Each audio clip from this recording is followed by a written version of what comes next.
kind of have it played out to be is way, way more than what it was. And she wants you to know that. She wants you to know, and she calls it peaceful. It was peaceful. There wasn't fear. There wasn't like that moment. She didn't have that, love. She didn't have that. Okay. Yes. And I want to say also that your parents greeted her. So she wasn't alone. Okay. Yeah. Mm-hmm. Who is the other male, love? Is that a grandfather? It could have been my Uncle Cecil. Okay. Oh. He was a tall Yeah, thin very man. tall. Very tall. Yes. Kind of like a family man, you know? But Yes. a bit of a loner. Yeah, a bit of a loner. Had a bit of a reputation in the family, which I kind of adore, actually, because he was a Spitfire himself. You know, very strong energies in the family, which I love. You know, I think that's really beautiful when you have somebody who is just so strong and very independent as well. Right. Love, he wants you to know that he's at peace as well. Good. The family is together. So if that's something that you worried about, they're together. Yes, I did worry about it. There was some estrangement in the family. That did not last. As they passed, all peace was made. Good. Yeah. A lot of what we go through in the physical realm disappears when we enter into the spiritual.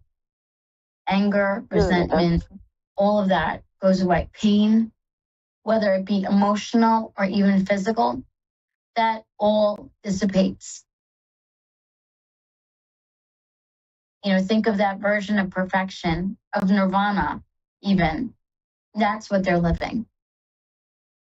But they each show me that they try to give you signs, especially your daughter. So next time you hear that song on the radio that reminds you of her, just know it's her giving you that sign. Okay. Oh, Gail. I sure will. Oh, love. This has been absolutely beautiful. I would love if you would keep in touch with me and give me an update, because I don't know, I adore you and I adore your loved ones. It has been such a joy channeling them. Love, you can give me a follow on Facebook at Tarot Readings by Jean Rose. Just shoot me a message and I promise you that you and I will keep in touch. Okay, thank you so much. You are so welcome, love. You have a wonderful night. You too. Oh, Gail, thank you so much. Bye-bye. Bye-bye. That was amazing and unexpected. You know, I don't like to get emotional during readings, but being an empath, sometimes I just can't help it. You know, the tears just come. They do. Guys, I want to thank you all so much for joining me this evening. Things definitely went fast tonight. We definitely had a blast. And as you know, time flies when you're having fun. Don't forget, you can follow me on Facebook at Tarot Readings by Jean Rose. I do offer private sessions. So if you're thinking about getting in contact with me, definitely reach out. I promise I don't bite. I offer sessions in 30-minute increments as well as 1 hour. And let me tell you what, they are worth every penny. You can also find me on Instagram as well as TikTok. On TikTok, I am Mrs._Stiggy, Stiggi. Yes, there you will also find my link tree, which will bring you to my other social platforms. This has been delicious, if I may say so myself. The readings that I was able to give tonight were definitely heartfelt, and they for sure hold a lot of meaning for me. You know, being able to give that peace especially when people are experiencing some of the darkest times in their life, is honestly what keeps me going and keeps me doing this. Let's face it, as a medium, you get a front row seat to life's worst tragedies. And that's not always easy to handle. But by the grace of the universe, I'm able to give messages. And I love when I'm able to feel that weight being lifted off that person. It's almost like you can feel them take that deep breath, you know? Like all of a sudden their world is in color again. And that moment, it means a lot. Right? Oh my gosh. I am just a teary Tina tonight. Guys, I truly hope that you enjoyed this episode. Ooh, Gail's reading definitely got to me. It'll be one that I remember for sure. It doesn't always happen, but usually when I am able to connect with someone and I feel that grief, I don't want to say it takes a toll, but it definitely leaves a mark, you know? And I remember the people I read for. You guys aren't forgotten. Whether I read you on the show, I read you on TikTok, on Facebook, it does not matter. Or if you have a private session with me, I promise you, when I lay my head on the pillow at night, you guys are the ones I think of. Truly. Be careful this weekend. We have a full moon on Monday. And I'm not saying that as a physical warning. It is more so, you know, everybody's going to act like a freaking nut. So be careful, stay sane. Remember, Mercury is still in retrograde, okay? So we want to deep breath, okay? Take it easy, take things in strides. Be easy with the communication. We're going to get through it, as we always do. Guys, I will see you next week. I love you all. Have a beautiful and blessed night. And thank you so much for watching. Again, I am your host, Jean Rose, and I hope you enjoyed another episode of Sessions with Spirit. Take care, guys.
Psychic Radio, Earth's #1 psychic radio network, and watching Moonstruck TV, enlightening television.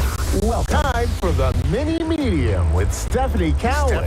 Live from tarotwithsteph.net. Connect direct. In North America, dial 888-454-2751. In London, 20-3519-2158. In Sydney, dial 02-8488-3147. Or online, contact us through our Facebook page, facebook.com/psychic radio. Or one of our websites, askoneradio.com or moonstruck.tv. This is the Mini Media on A1R, the S1 Radio Network.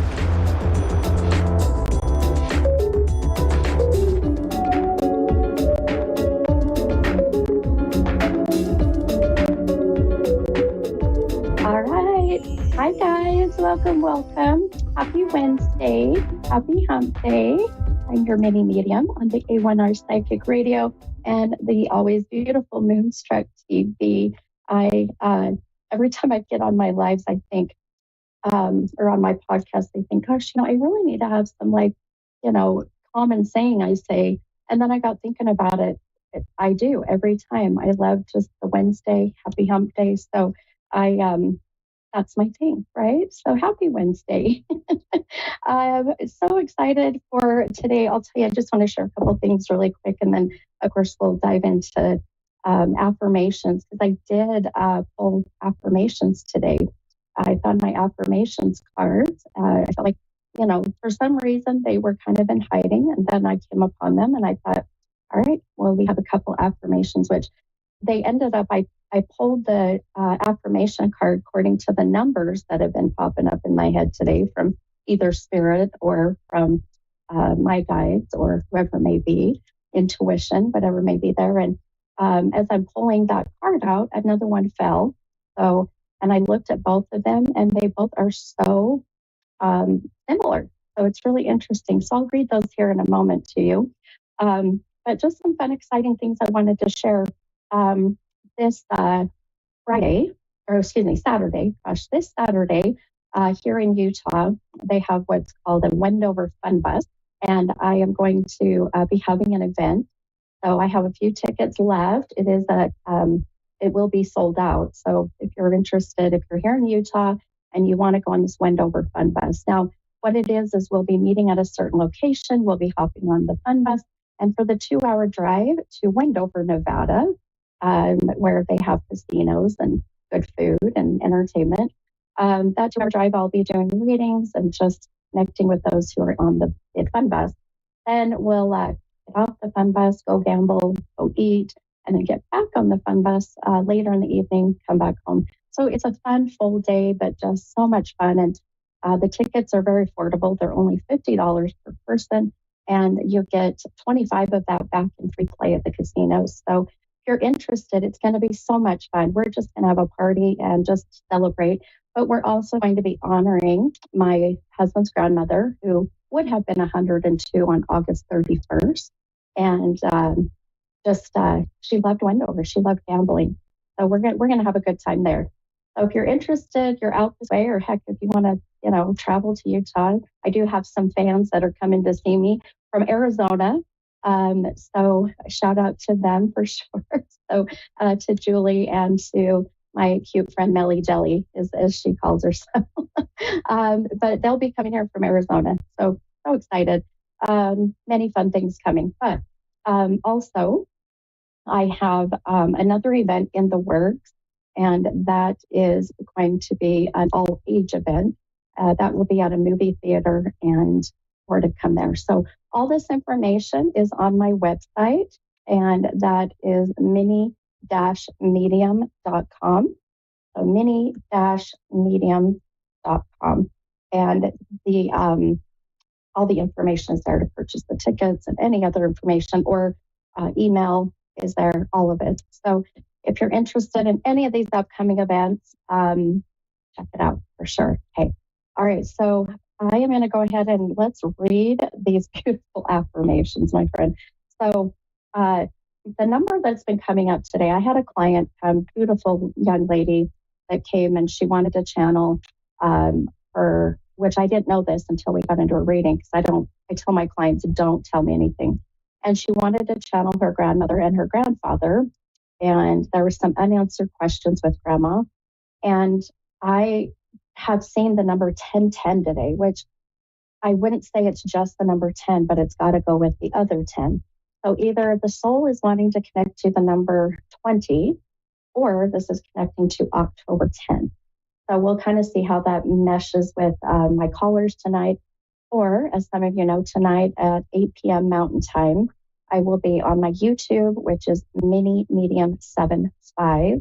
And I'll be going live, and that number may connect to someone that's on my live. So we'll see. It's fun. Hop on. It's more free readings, and we just channel loved ones in spirit, or I'll connect with you in a personal way. And we have a fun group every Wednesday night. It's like a party. It's a virtual party with a mini medium. So if you're interested in that, head on over. That is free. And then I just pick who I'm drawn to. All right. So the number 10, 1010. And so I picked, ironically, 2 cards fell out of the deck or connected. So the first one, which these are affirmations. So if you want to think of an affirmation, it's where you are, whatever this thing is going to be something you're going to want to just solely, completely absorb it and own it and have it manifest. So the first one, which these both make so much sense, and you'll see why in a minute. The first one says, I am deserving of respect, love, and happiness. I give respect, love, and happiness too. I'll show how beautiful these cards are on the live here. And then the beautiful butterflies. These cards are just gorgeous. I love the butterflies. And of course, we really connect to butterflies with our loved ones. It's a very common sign. The other one, which and it goes beautifully with it, says, the door that closes for me is the wrong door. The door that opens for me is the right door. So, and that just seems like such an obvious affirmation or obvious saying, but really a lot of people focus so much on what door is closed and trying to force something that's just not going to happen. So if it's not happening, if it doesn't feel right, my friends, move on and wait until that door of opportunity opens. And that goes right along with the I'm deserving of love and respect and happiness because I give it. So it's all about that karmic energy, right? So we'll see how that beautiful karmic energy and this amazing full moon, the big old super blue moon that we just had, the energy is still there. So the veil between us and the spiritual world is very thin right now. So we'll see how this meshes with my first caller. And I have Mary from Australia. Hi, Mary. This is Mini Medium. How are you? Hi. Good. How are you? I'm doing great. How can I help you tonight, my friend? I just wanted to get if you could pick up anything about love. With love. Okay. Oh, I love it. Okay. I love love. I love readings. So let's see what we get here. Now, just out of curiosity, my friend, do you connect with the numbers I was mentioning earlier, the either October 10th or the number 20? Yes, my son's birthday is October 10th. Your son's birthday is what? I'm sorry. And on the 10th? Oh, perfect. Okay, perfect. And is your son still here in the physical world? Yes. Okay, perfect. Okay, well, this is your beautiful guides on the other side or your loved ones in spirit wanting to just validate that you and I are going to be connected together, being that this is your son's, day of birth. And now as I'm pulling cards out for you, Mary, to talk about love, you pull the 10 of Pentacles. So I don't know if they have casinos in Australia or you can go bet, but I would go bet on the number 10 for now. It's very strong for you. Do they have casinos in Australia? Maybe that's a dumb question. Pardon? What was that? Do they have gambling in Australia? Just out of curiosity. Yes. Yes, they do. Okay. I just wondered. The number 10 is very strong for you right now. So if that's something you do, I'm just saying the 10 is really popping up. Okay. All right, my friend. So a couple things with your card. And I just wanted to pull a couple of cards to see how it's meshing with my visions. And you pulled two pentacle cards. One is reversed and one is right side up. And I'll show that on the live here. Now, the pentacles represent something of value to you. So obviously, you value yourself and your son, your family, but there's such an emphasis on really needing to value the love coming back to yourself. And I'm not feeling a connection at the moment with a love interest, but I do feel you have someone very interested in you. Do you understand that? Does that make sense? Yes, it does. Okay, beautiful. Okay. And is this a male? Yes. Yeah, okay, perfect. Okay. Oh, wow. Okay. I'll tell you, I feel like the relationship between the two of you is so family oriented. I feel like and that's why your son's birthday's coming up. That's exactly where this is, where this man, this relationship that you have really values the dynamics of family and the connection with family. Do you understand that? Yes, I certainly do understand that. Yeah, perfect. He's a good guy, my friend. He's a good guy. I feel like he's just a little bit nervous or apprehensive right now because he's just, he's had his heart hurt in the past, and so have you for that matter. I keep picking up on a very water sign. Can I ask what your zodiac sign is? Mine's Aries. You're a fire. And what is he?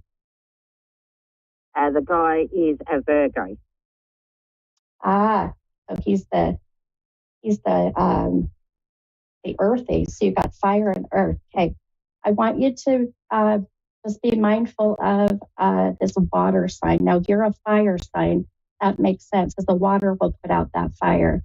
So this is a past relationship. Yeah. So just be mindful of kind of protecting your energy with that one. Okay. Yeah, not a good feeling. I just got really nauseous with that one. 13. Do you connect with the number 13? No. Okay, that's okay. It might be my next caller. I literally just looked up at the time, and here in Utah, it's 6:13. It's really interesting. 13 is a very significant number. So I think this might be the next caller. So I'll push that to the side. This boy. No, I'm going out 13 weeks. That's what this is, my friend. So I'm going out 13 weeks, puts us out about 3 more months. So by the end of the year, you're going to be coming to that crossroad with this gentleman of where we're going to continue and take the next step in the relationship, or we're going to start to just go separate ways. So just watch for that. I like him. I like the connection. I think the two of you have a he kind of grounds you. He really kind of grounds you. Yeah. It makes me happy. So. Yeah, that's exactly it. But you have such a fun, feisty personality, and he loves that too, by the way. you do have a fun. Yeah. Are you spontaneous? One of you is very spontaneous. Yes, please. Yeah, perfect. Enjoy that together because I feel like that's what's going to help this relationship just go even further. Okay. When it comes to your son, I do have a mother soul stepping in. Has your mom passed? Yes, she has. Okay. I just want you to know your mom is here with me, and she's mentioning your son. And I just feel a sense of she's very protective of your son. She says they share a lot in common, and I almost feel like there's also a birthday connection or anniversary. I'm not sure what this is. Well, Mum's birthday is in September, and her party is her promotion was on my birthday. Ah, that's why she mentioned. Okay. Oh, that just gave me goosebumps everywhere. Wow. Okay.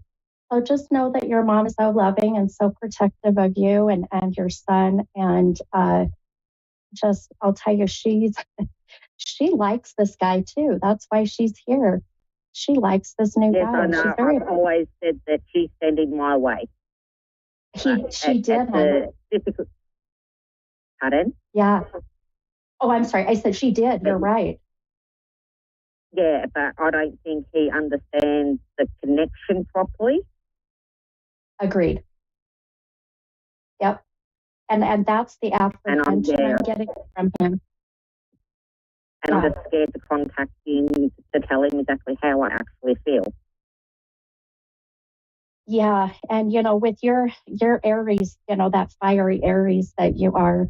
Now, I feel like you're on a cusp though. Can I ask the date of your birthday? The 7th. The 7th. Okay, you're not on a cusp. Maybe he is. Do you know when his birthday is? The 25th of August. Okay, he's pretty close. He's right on that little bit, so that makes sense. So just I agree with you, my friend. I know I've got another caller waiting now, but take it slow. But I would say like I said, the crossroads that are coming up here in the next 3 months, it literally is going to come to where we're going to work this out. I'm going to tell you how I feel, or you got to go separate ways because life's so dang short, Yeah. Thank All you right, so my much. friend. Oh my gosh, you're so welcome. And I'm so glad that your mom came through and just to give you that little validation. I hope that gave you some comfort as well. It certainly did. Thank you so much. You're so welcome. You have a wonderful night. Thanks again. All right. Beautiful. Hey, we have time for another caller. Awesome. This is Carolyn from Massachusetts. Hi, Carolyn. This is Mini Medium. How are you? Hello. I'm fine, thank you. How are you? Thanks for having me. I'm too. Oh my gosh, you're so welcome. Thank you for calling in. How can I help you tonight?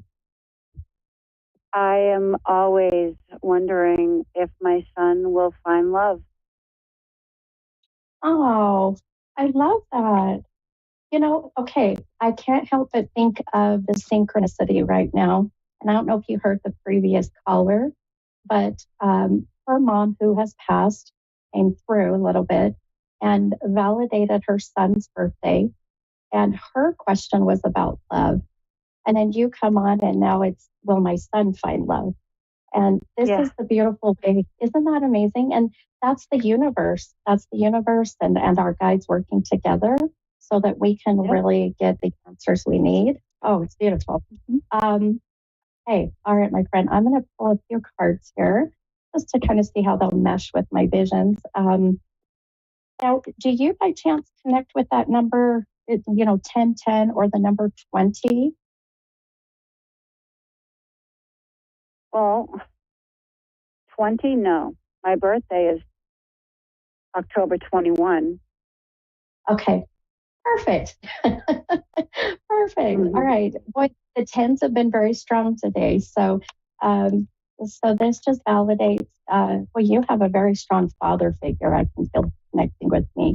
And here I am, I'm pulling these cards out. And this is the craziest thing because my last caller, I mixed up these cards. I just put them out. My last caller picked up this 10 of Pentacles card, just like you did. So, oh, and my producer's amazing. Okay, I have to tell you, the last call that I just did, I picked up number 13, and my producer, who's very intuitive, picked up your birthday. So 10 plus 2 plus 1 is 13. Isn't that incredible? Yeah. Did you have a father that has passed or a grandfather? Very, very father energy right now. My father passed when I was 7, but my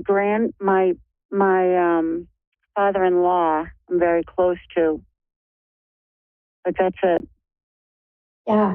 Okay. I have to show you something. This is interesting really quick, and we will talk about your son's love. But I I have your dad, because your other card, my friend, is this 7 of Pentacles. The 7 is connecting to the age that you were when dad passed. Isn't that incredible? And the 10 representing your birthday. It's so beautiful. Okay. This validates that you've got both dads, I feel, on the other side, helping your son along the way to find love. And the one thing that I'm really feeling from the two dads is that your son has got to, for one, relax. He's searching for it, but yet he's doing it kind of behind the scenes. It's very interesting, the vision I'm getting. It's like the energy is out there, but he's not doing anything. He's behind the scenes. No. Almost like, I believe it. Like I believe it. Bring them to me is kind of the feeling. I'm just waiting. Mm-hmm. You know. Oh, he's not losing any sleep over this, but I am. Yeah. Oh, your dad just said, I got a grandbaby waiting. I just heard dad say, I have this grandbaby. So are you a grandma yet? I am 3 times. Oh my gosh, I love it. Okay. So just know I Not feel with this him, is though. Yeah, no, exactly. So this is one of the dads. I feel like this is your dad, not father-in-law, but your dad saying, I have the soul of this beautiful baby waiting to gift into your son's life. But he's got it. Oh, I just heard he's got to get off the couch. Do you understand that? I do. That's hilarious. He's got to get his butt moving. And earlier I was picking up on the water sign. What is your son's zodiac sign, my friend? Libra. A Libra. Okay. So he's that airy sign. So that makes the air and water a very ebb and flow. I'm a Gemini. So it's just you just kind of go with the flow. That's kind of what your son's doing right now. Absolutely. We need to find him a fire sign. Oh. His girlfriend broke up with him and stole the dog from daycare. He's devastated. He still has the dog bed, the dog crate in his apartment. Oh yeah. That's like having a child, be gone, his first those little dog. fur babies. Oh. Would you understand why I'm seeing a Frenchie? The little Frenchie dog or the pugs? A Frenchie dog? No. Okay. No. Keep that in mind. Like the little pugs or the little Frenchies. I don't know what that's about. What kind of dog is the breed of your son's dog? A lab. It was a mix. It was a great dog, but he loved it. Yeah.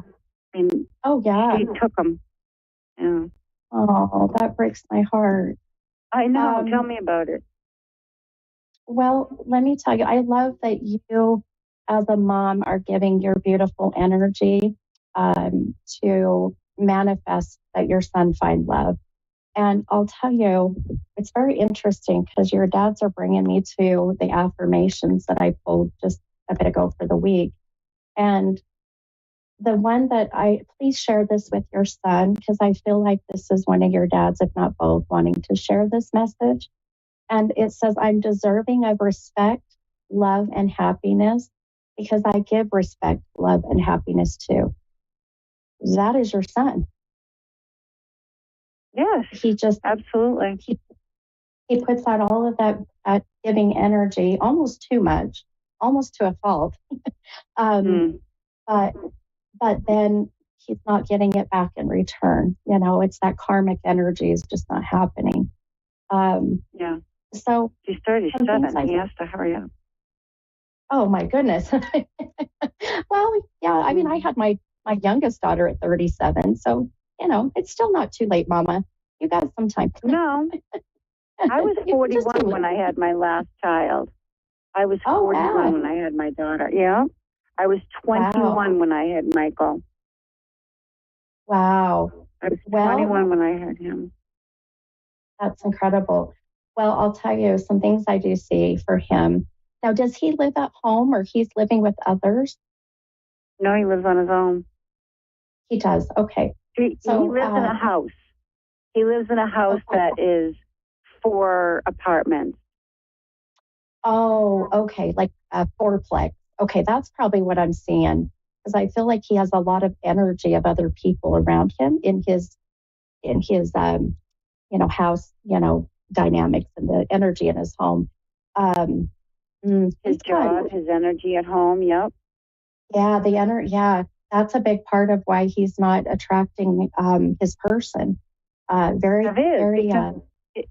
Yes, it is. It's because his only day off is Wednesday. Oh my goodness. Oh, and he plays hockey all the other times. Wow. But he's very good looking. He doesn't have a problem meeting women.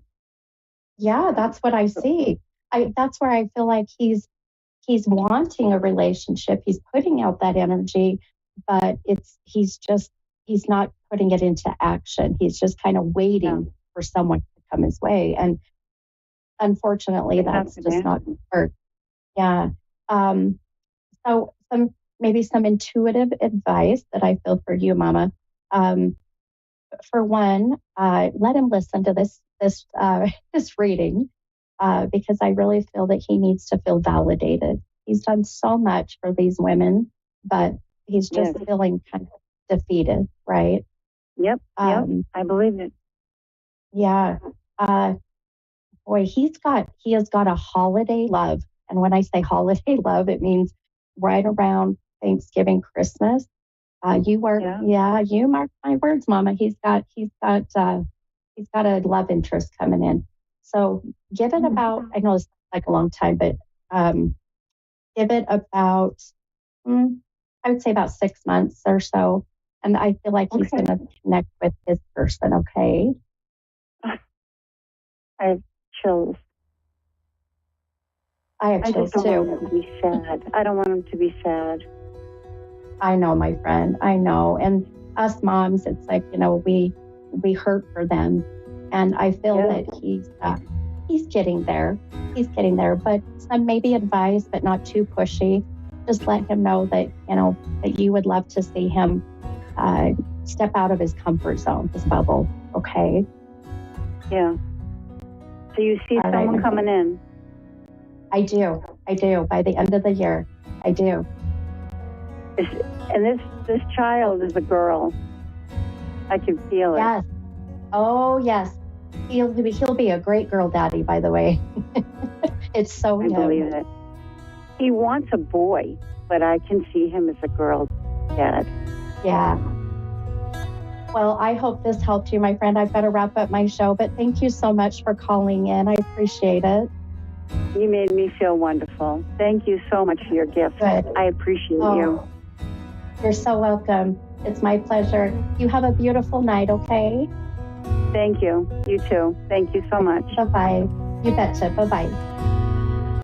All right, you guys, that's a wrap. Another beautiful week. I will see you guys next week.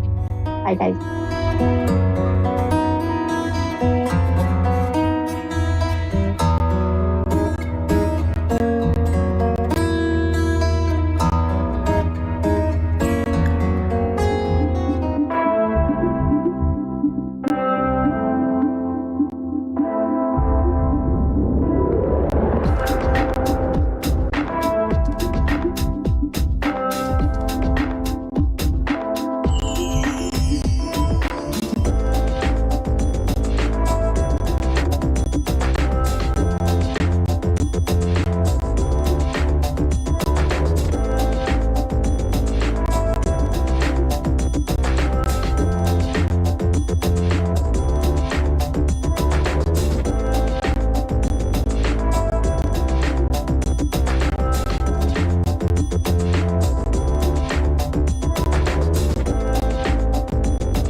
Radio, Earth's #1 psychic radio network, and watching Moonstruck TV, enlightening television.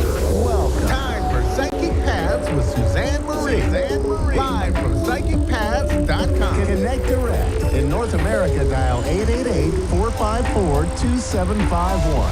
In London, 20-3519-2158. In Sydney, dial 02-8488-3147. Or online, contact us through our Facebook page, facebook.com/psychic radio. Or one of our websites, askoneradio.com or moonstruck.tv. This is Psychic Path on A1R, the Ask One Radio Network. Hello, everyone.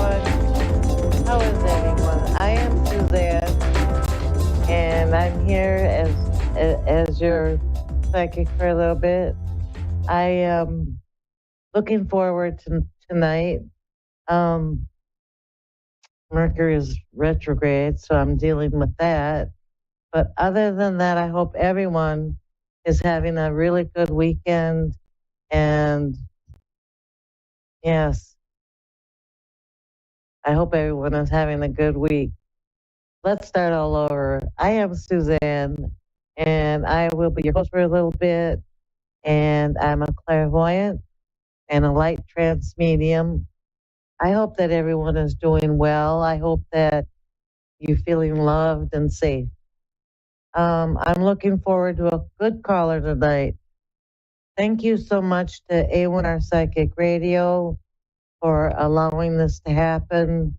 I know I appreciate it, and I'm sure the callers appreciate it. So yeah.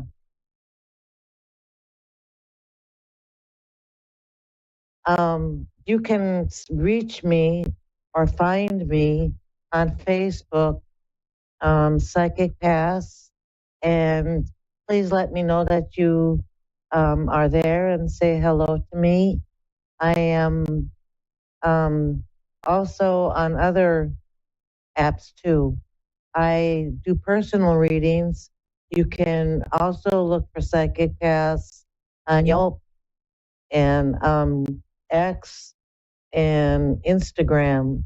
So if you get a chance and want to, just please go ahead and look for me. We are talking to Sherry from San Diego, California. Hello. Hi. Hi. How are you? I'm good. How are you? I'm going through Mercury retrograde. I went to start the show, and then everything decided to get confusing and messed up. Oh no. And that's not how it goes. That is not how it goes. But everything is okay now. What can I help with tonight? Goodness, I don't know. I didn't know I had to have a topic. I'm sorry. Well, it's good to have a topic because when you get to a reader, we really want you to get the priority questions answered. And we don't want you like later or tomorrow go, oh, I wish I really would have asked that question. You know, How about this? Am I going in the right direction in my business? In your what? In my business. Okay. Let me see what Spirit says. Okay.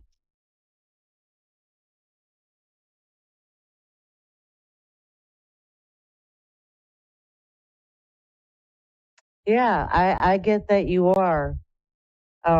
There's a joy. Are you feeling the passion of it? Because they're showing me joy. Yes. And they're telling me. I just switched directions a little. Oh. And that was exactly why. It was to reflect my joy in it more. You have a definite strength. There's a strength about you. Yeah, like you could never could be somebody else's employee. you are really good at being in charge and getting things done and succeeding. I see that there have been a little up and down, but Spirit is telling me that for the most part, the downs have been lessons for you, and that you've taken them as lessons. Yes. Which is, Absolutely. That's what they are. Yeah, exactly. It had a lot of, there was a lot of healing in the downtime. Yes.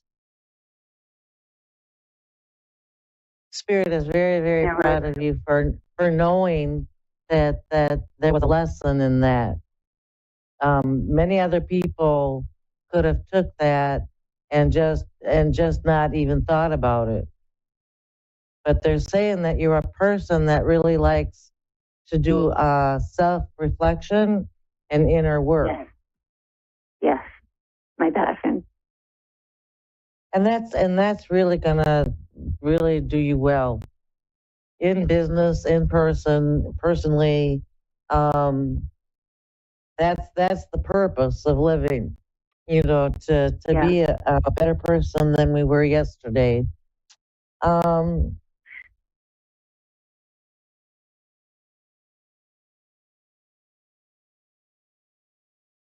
I don't know about a priority question, but Spirit is telling me something about looking for something or something being kind of mysterious. You know what Spirit is talking about? Yes, I do.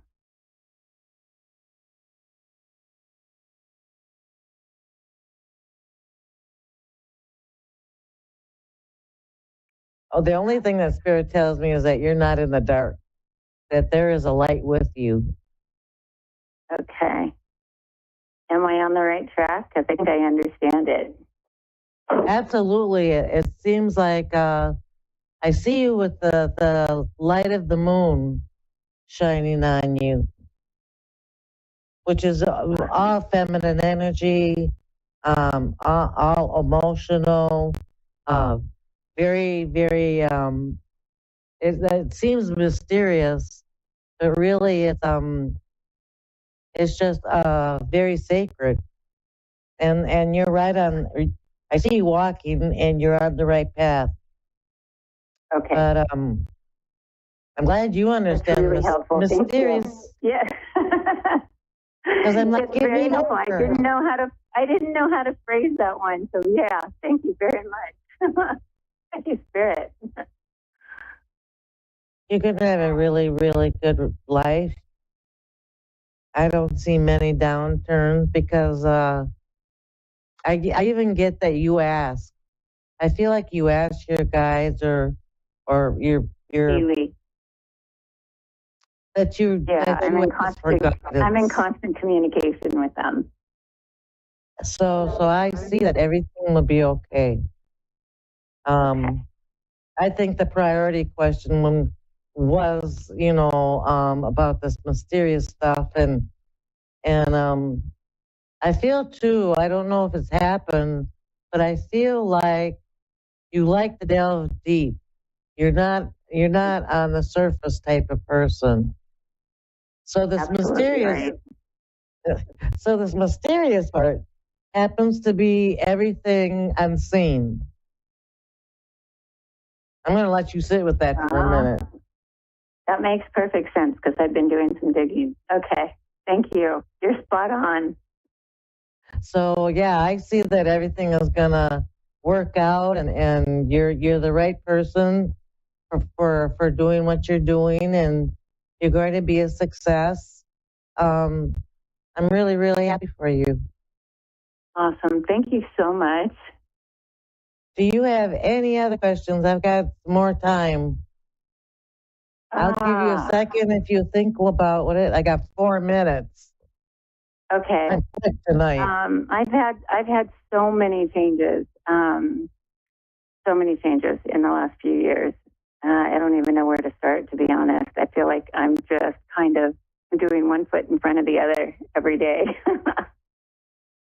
I lost. I feel like you healed though, and I feel like that was a great awakening.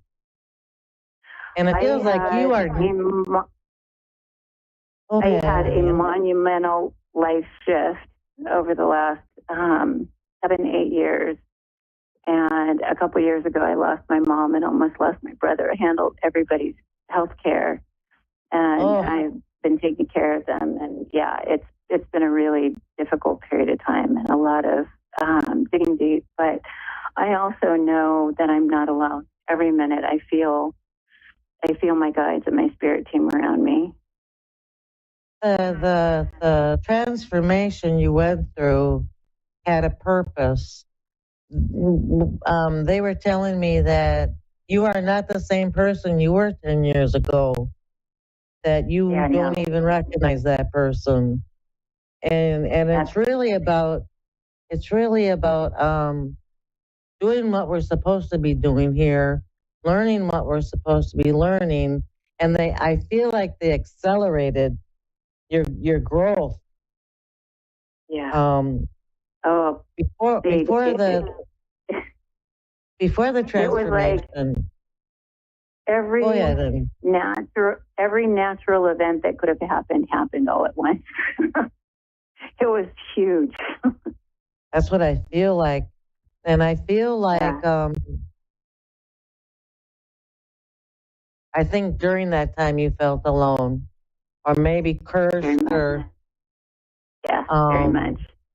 But the reason for the acceleration is what I'm getting is before the transformation, before that, you were comfortable.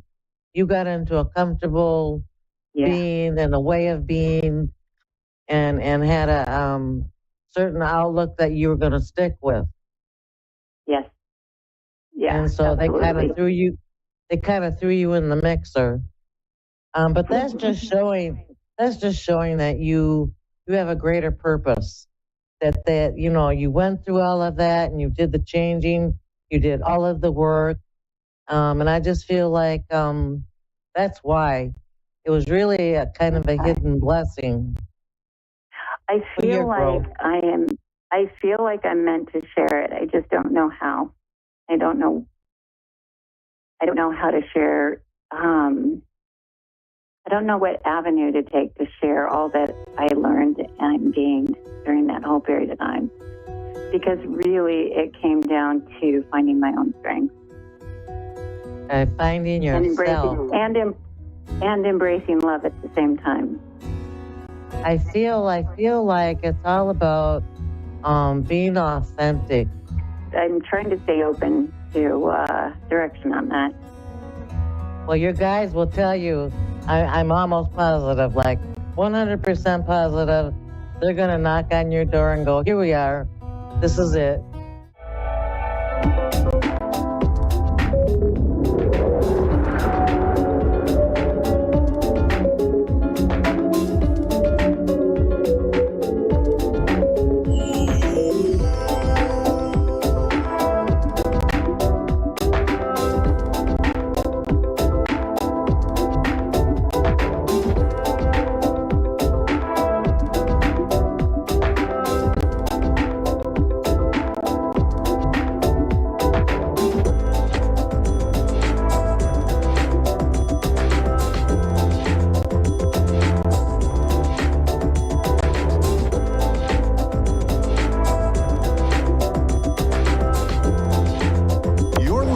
A1R Psychic Radio, Earth's #1 psychic radio network, and watching Moonstruck TV, enlightening television.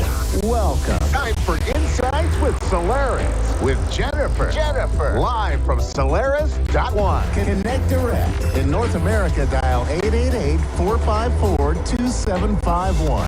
In London, 20-3519-2158. In Sydney, dial 02-8488-3147. Or online, contact us through our Facebook page. Facebook.com/Psychic Radio. Or one of our websites, AskOneRadio.com or Moonstruck.tv. This is Insights with Solaris on A1R, the Ask One Radio Network. Hello, everyone. everyone. Good evening, good morning, whenever and wherever you are watching. I am Jennifer with Insights with Solaris, with being a tarot healer, a tarot reader and healer for over 10 years and certified in over a dozen healing modalities from light language to guided meditation. And by the end of the day, I'm simply a channel of spirit guiding those to whoever finds me.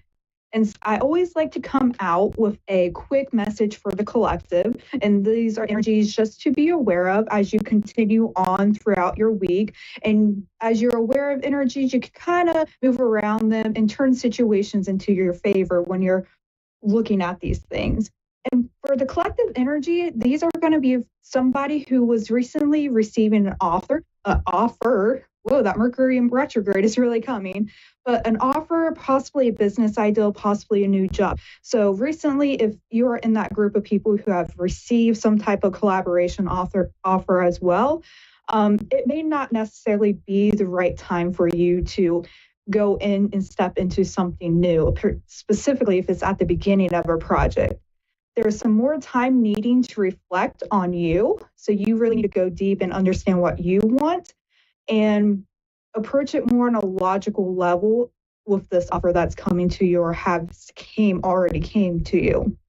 Because there's just something about it that it's not quite for you right now. And there's situations that you are ready to walk away from. So you can start new beginnings. But as of this week, it doesn't look like that new beginning is the right time. So take your time, reflect on what you want, because you are going to be working towards your new goals and your new commitments. Again, I'm just not seeing it. This is not the week to start something new.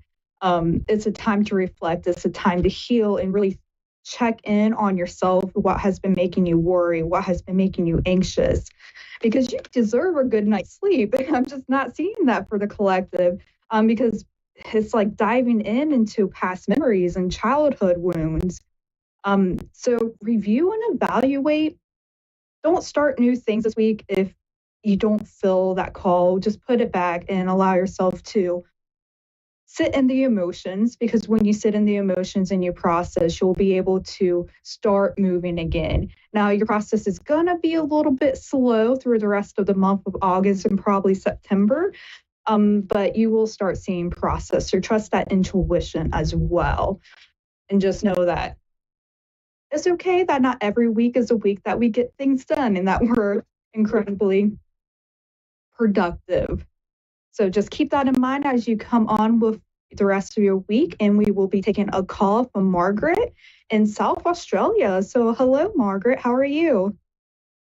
Yes, good morning or good evening to you. Very well, thank you. Yes. Are you about 14 hours, 16 hours difference from Eastern Standard Time? Yeah, well, I'm not sure. It's about right. 10 o'clock in the morning. Yeah. Right. Okay. So yep, that's quite a bit. So what's your question today? My question. Well, I seem to be at a bit of a crossroad, and I'd like to move. I'd like to sell my home, but I'm having great difficulty because I also have my son living with me, and by selling my home, he can move forward. I'm not sure. I'm not sure of anything at the moment. Like I said, I'm at a crossroad. Yeah, and I'm seeing that it doesn't look, again, like I was just saying with the collective energy, it doesn't look like it's a good time to really be moving this week. There is some more self-reflection needed for you in order to move in a little bit more. So let me just grab some more information here. Okay. Overall, it seems like a positive assessment, but the timing isn't just quite right. It seems like you're kind of in a protective mode. It seems like changes are big, especially moves and when it's involving other people as well. So you're coming out with a guarded energy, in a lot of worry and okay, are we going to have help from others, or you're not accepting help for others? Maybe this is in a moving process where you're just not open to all of the possibilities. And there's nothing wrong with that, because this Hermit card here is okay, it's all right to step back and to reevaluate things before you allow all these other opinions come in. Others' opinions can, they can make things more difficult as well. But it does seem like overall the move is going to be a very big change. As you expect, you're moving. But it's really time to. Well, what I'm thinking of is the only way my son can get ahead in his life is if I move and sell this house and buy another home, because he's stuck in the house. Yeah, and it does seem favorable because all of these cards coming in, we're seeing all these cards, I don't know if with wings. And what that's telling me is that it's time to spread your wings. It's time to get out there a little bit more and have more experiences in the world. Because I do see, like, it seems like your son, is he like artistic? Is he a little bit creative or a little bit on the shy side, but like very creative? I have no idea. He's over 40. Yeah. So there is some more plans needing to be made with this Three of Wands here. There's more plans, but there's a lot of good energy coming around to help your plans come together. This is not the right week. But you're going to find. I wouldn't be thinking moving this week. Yeah, I'm thinking of. The timing is definitely a bit off, but you definitely put the work in. So you built what was needed in order to make the move as smoothly as possible. Well, I have to make the move for myself so that I can move forward and I can travel, or I can meet someone. I don't know. At the moment, I've been stuck for a very long time. Mm-hmm. And it does seem like this move is going to lead you to more community as well and unity. So understanding yourself a little bit more, connecting with new people, possibly even a different career change. So all of that is really seen coming out as pretty favorable because your final outcome, and I love this, is that you have the Queen of Wands with the Seven of Pentacles. And what that means is that you don't have to worry because you're coming in with this beautiful, confident, queenly energy that has lots of passion. She's willing to go out and experience the world, but she also stands her ground and she knows how to take care of her home. The Seven of Pentacles is all about creating more and getting ready to sow what all you have been growing. So that's beautiful to see. So as far as the move, it's coming out of the world here too. It's overall seems to be very positive in your favor. There's going to be more planning needs because it's still at the beginning stages, and there is going to be something that happened that once you get your plans in place, things will be moving very quickly. Let's see, more information on this. What is this event about? Well, my son is a difficult person, and the only way that I can get him out is if I make him an offer of perhaps buying something for him to live in until he gets himself on his feet, sorry. But at the moment, he's not in a good place. Yeah, I see. Creating blocks for me. And I need to move on. I would like to meet someone. I'd like to travel, like I said. I'd like to be more, communicating with others. Yeah, and I see that contention. Contention is probably not quite the best word, but that tension with your son, because it does seem like there's some anxiety not wanting to really take place in this, but you are showing up as the Empress, which means that, again, you know how to take care of your home. You know how to work situations in your favor because this is your domain and you know how to work with your resources. There is going to be some back and forth about the emotional side of it. I don't think there has really been that sit down the talking of. That's what's been happening. Yeah. So there's a lot. I've been up and down. Yeah. Seria totoro seria kana. Let's see. So He's actually my stumbling block. He's actually my stumbling block.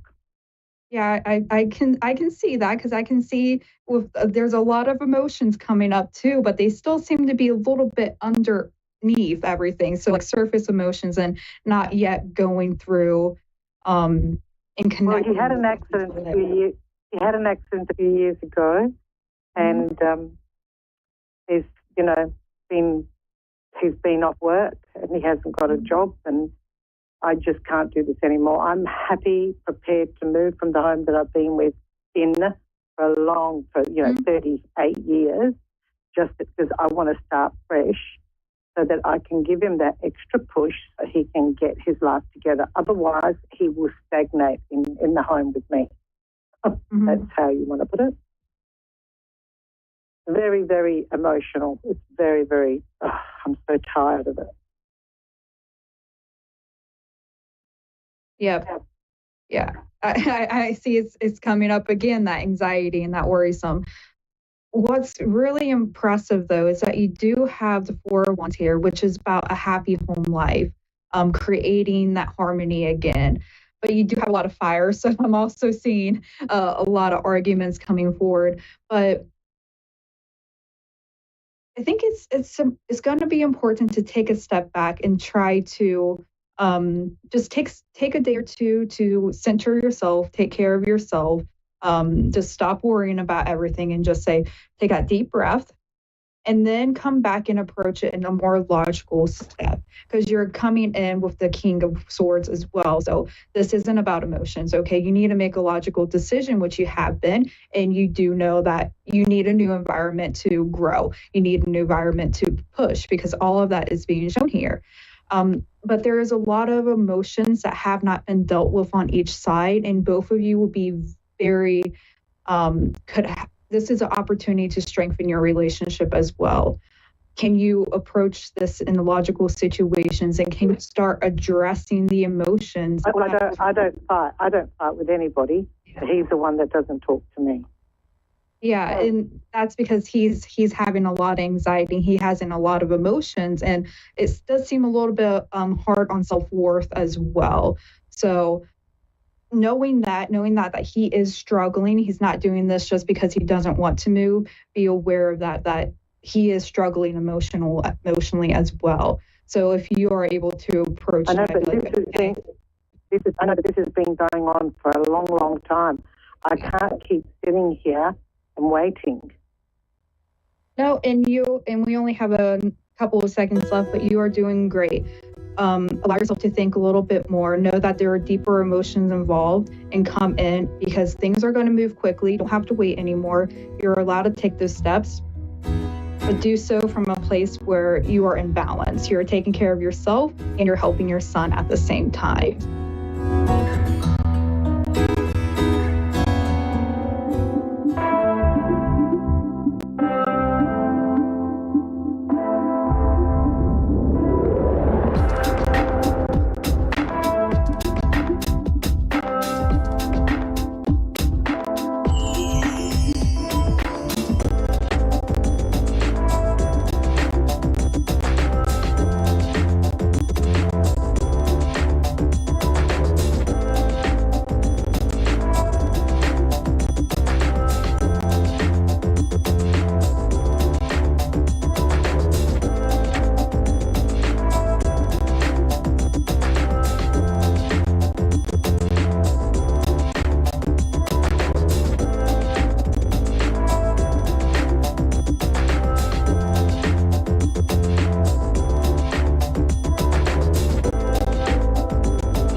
Radio Network and watching Moonstruck TV and Lightning Television.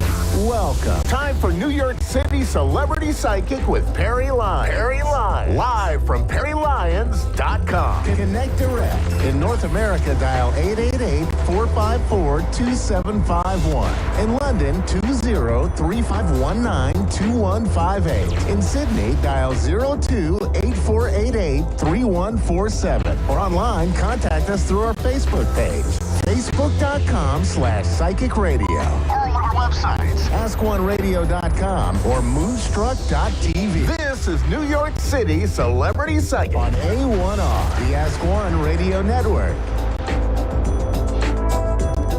Hello, my cherished ducklings. I'm Perry Lyons. I've given up on my hair. We've come to a parting of the ways. It's getting a day job and moving out tomorrow. But I don't know about you, but in summer, I pretty much brush my hair once in June, and then once when September starts. That's it for the summer. Anyway, I'm very happy to see you. And excuse this thing. I'm good. Here's the thing.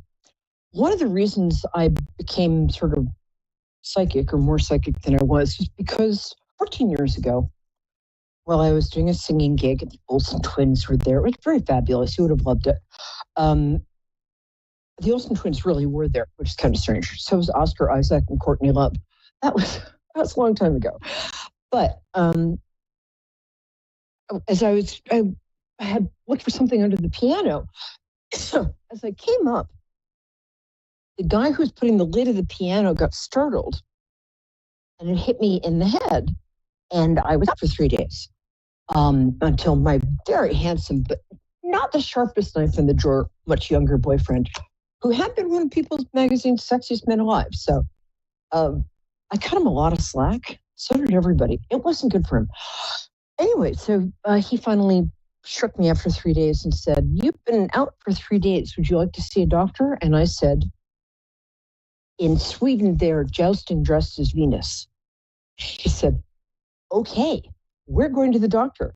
But I couldn't remember how to work pants.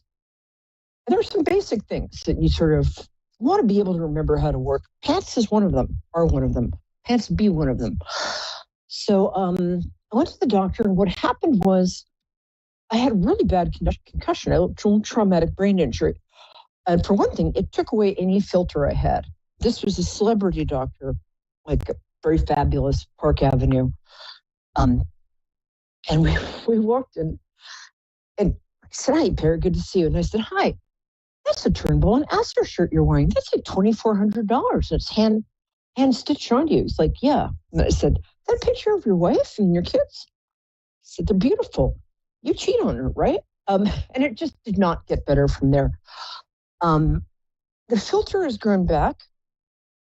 Some of the regular life stuff, like how to untangle a cord, how to tie a shoe, how to cross the street without pitching head first into a lamppost, that's stuff I'm still working on. Anyway, I'm very happy you're here. I'm Perry Lyons, and you're you, which is the single best possible thing you could be, you. And we're going to do the psychic tarot weather. This is driving me crazy. Anyway, I was going to say one other thing. When you do a ton of readings for a living, as I do, and I don't want to say energy healing because that sounds so woo-woo. Hi, darling, in Missouri. I'll be with you in a couple of minutes. Stay around, and while you're waiting, Sherry. Hi, Sherry. Oh, that rhymes with Perry. While you're waiting, if you could take really deep breaths like that and blow them out through your mouth like this, like you're blowing out a candle or being rather inefficient whoopee cushion. Keep doing that. What that does is stimulates your vagus nerve, US. Not your vagus nerve, which is where you wake up in a motel room in Nevada with 3 sex workers and 10 years of your life that you can't remember. But enough about my problems. Where was I going with this? Oh, when you read for a lot of people and do energy work, you notice that as the culture starts to change, people change with it. Or maybe it's the other way around, chicken and the egg. There's a great word from the German called Zeitgeist, which means spirit of the age. There are some German words that are not so good. I think their word for butterfly is mix, sprachen, boom, bang, anvil, ouch. But the word zeitgeist is really great. Zeitgeist kind of means the spirit of the age, and you'll see that in people's different attitudes over the years, different fashions.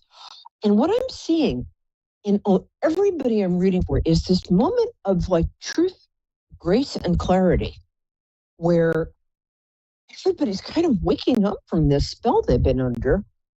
And I'm noticing that everybody I work with, who has some sort of recurring pattern that they are frustrated with, something that's in their belief system that manifests in the outside world. Like they don't think they're good enough, so they can never get the waiter's attention, or they, something like that, just a pattern you have in your own life that you're so used to, you think of as your doom. I'm seeing people suddenly be freed from those patterns. So if you have a recurring pattern, like you're messy, you're bad with money, you can't get out of bed, no judgment. What I'd like to suggest is this week, the way things are in the sky, I'm not entirely sure that great whirling lumps of rock care about what we're doing on Tuesday, but astrologically and in terms of the zeitgeist and what people are feeling, this is an extraordinary week where you can just change. You don't have to sit around and thinking about how to try to change, or you can just do the thing that you have been scared to do. And I would do that because this is a really special week. I'm also noticing that people are suddenly speaking their truth a lot more, and it's sort of safe for them to do that. So if there are truths that you need to speak, start to be more open with your friends, more vulnerable with your friends and family, and more honest about what you need, who you are, and that sort of thing. Okay, Sherry, thank you for waiting. How are you? I'm fine. Thank you for being so patient, darling. I like to connect to people through their birthday. When is your birthday? Okay, just a minute. I can't hear you, so I'm going to go outside. No. Can you hear me now? Okay, yes. Okay, I said I like to connect to people through their birthdays. When's your birthday? October 5th, 1969. Oh, a very good day. I love Libras. Libra women can be kind of tough. It's like you guys will. Don't ever ask a Libra woman their opinion of like your new dress or your new boyfriend unless you want to hear what they actually think, because they're going to tell you. Even if you know Nessie, they'll tell you. You guys are very straightforward. It's actually my favorite qualities in people, but it might have made life a little more difficult than it needs to be, but I have a lot of respect for you. What's your question? Thank you. Sure. Really, I was just, to be honest with you, I'm just trying to connect with my son. Oh, sweetie, I'm sorry. When did he pass? 2018. It seems like yesterday, right? Yes. He was in his 20s? Yes. 23 or 4? I'm getting. 24. Yeah, 24. Wow, he's very good looking. Hello.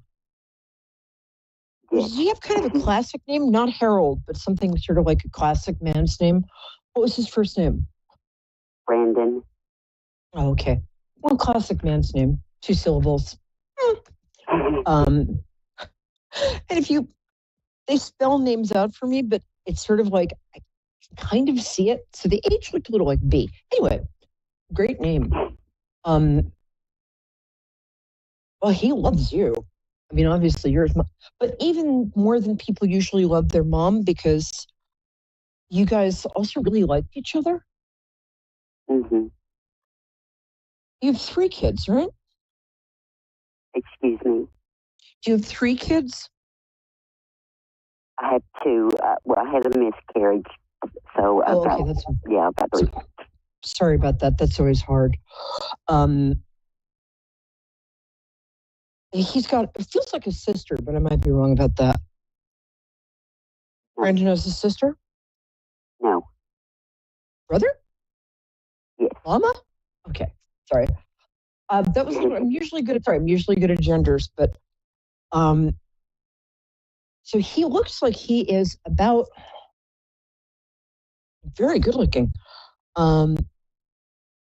Very different from his brother too, which is funny because they kind of look a lot alike, but they're very different. Yes. Except one of them's got whiter cheekbones, but both good looking guys. I'll be right over. First of all, he's sorry he left that early. He didn't get a chance to say all the goodbyes he wanted, but he wants you to know that you always made him feel like you had his back, and you would encourage him in his interests. I don't know why I'm getting it's some sort of like a game. Does he like one of those kids games that are actually like Dragon Ball Z or Pokemon or something like that? Did you like that when you was a kid? Yes. Yeah. And you were really sweet about that. And you would sneak him like Pokemon cards and stuff. Well, yes. And you guys just had this. I mean, you love both of your sons equally, but you and the other one, you obviously love him. But Brandon's the one who just got you, and he still does. Okay, there's a picture of him. Where is the picture? Oh, okay. There's a picture of him on the wall. If I'm facing into the living room, it's like to my, we'll mix it up. It's that way, yeah. Is he wearing like a purple suit or a suit with a purple shirt? You're showing me the picture. I couldn't hear you. Oh, I'm sorry. She's showing me that picture that's on the wall. Is he wearing like a dark purple suit or burgundy or something in it? I'm not at the house. Okay. I'm not sure. But there's a picture in that wall. Yes. He's dressed up. Yeah. He's very much with his brother right now. Like, who's very serious, but he's a little lost. So Brandon's going to help him with that. Also, he says he's with you all the time. He does this thing with your cheek. He puts his cheek to it. He strokes. He had some gesture he used with you. Hold on.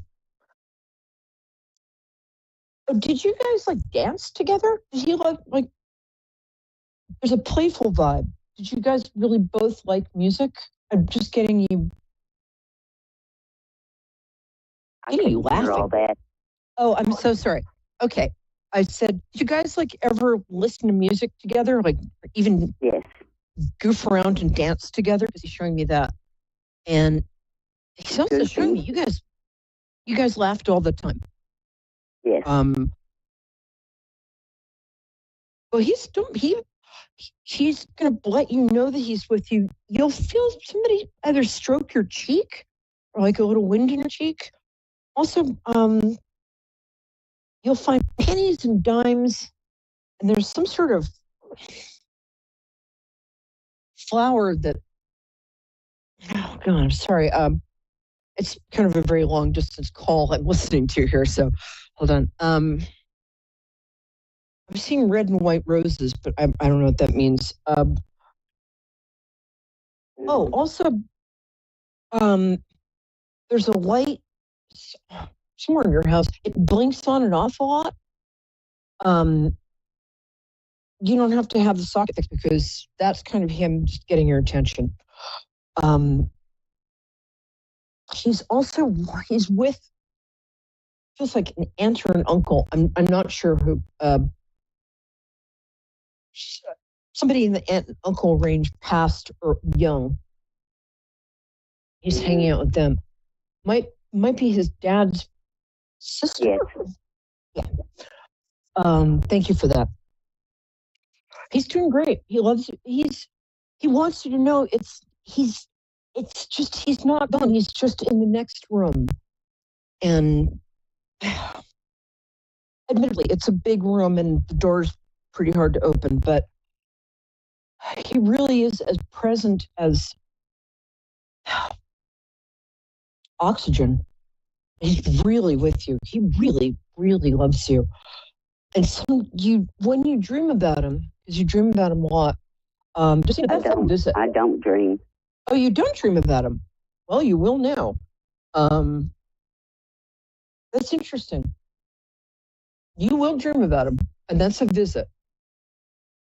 I think he might be in. Funny. All right, I apologize. Got everything else right. Is his brother going to college or something? No, his brother's in prison. Oh, okay. That's why he was worried about him. Well, he's in an institution. When it would be great if his brother would make a real. This is going to sound crazy, but his brother's really smart, and while he's inside, he might want to study something or think about getting a degree because when he comes back out, he's going to be useful to society. He's really changed, and he's really changed, and I'm happy to say that. That's about all I got, my dear. Does that help? Does that help? Can you hear me? Yes, it does. Yes. Good. Okay, so we got that he and his brother look alike. I'm sorry I got the institution that he was in wrong, but but no, I like to be accurate. So, the other thing is, look out for pennies and dimes so I can communicate with you. Also, you will find feathers. You're going to start to find feathers around. That's also him saying hi. He's leaving. They can't stay that long. But he's with his aunt, and he just says he loves you. He's also, I don't know why, I'm hearing the James Bond theme. I have no idea why. I don't even know if he liked James Bond, but he liked action. He did, okay. And he liked action movies. Yeah, he's very present. Really cute guy, too. I'm so sorry for your loss, but he is really present with you. Just know that. Thank you. Okay? You're welcome, sweetheart. All right. Big hug. Thank you. I get the best people on this show. What a lovely woman. People are so brave. Kind of amazing. Because that's a loss you don't get over. But I'm so glad she called. I'm so glad we could connect. And I'm so glad that Brandon was forthcoming. So we're going to do the psychic tarot weather now, and then I'll be taking another call. We do this every week, and the psychic tarot weather is just like regular weather, except less damaging to crops. Hi, Carol. I'm just going to do the psychic tarot weather, and then I'll be right with you. And here's how psychic tarot weather works. I'm going to pick 3 cards, and even if you didn't mean to listen or watch this program, even if you're just passing through somebody else's kitchen and you hear this, if you can hear it or see me doing these cards, it still counts. It's for you. So it's kind of a zeitgeisty thing. The first card is the beginning of the week, starting now. Second card is middle of the week, weekendish. Third card, you're getting the hang of this, is the next Monday, Wednesday, Tuesday, Wednesday. And it's really interesting because there's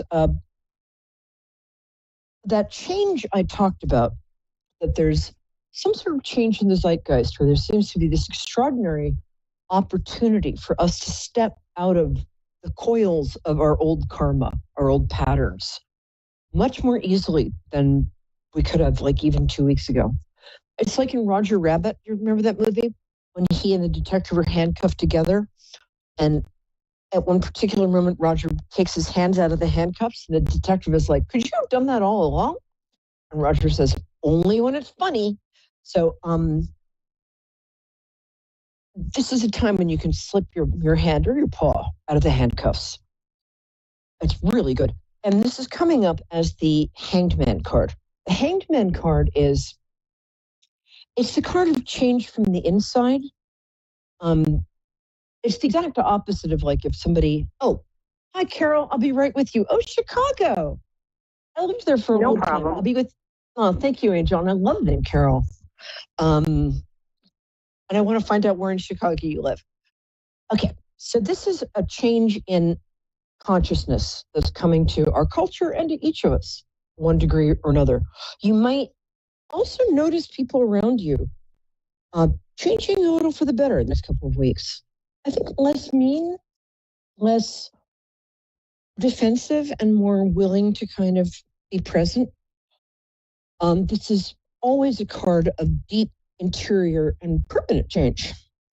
The next card is, this card only means one thing, whether it applies to you or the culture. It's coming up this week.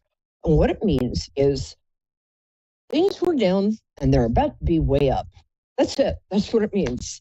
So your luck might have been like, kind of sucked. And then, but suddenly you're going to have an upswing in, for lack of a better word, good fortune, good luck. Things are about to improve a lot.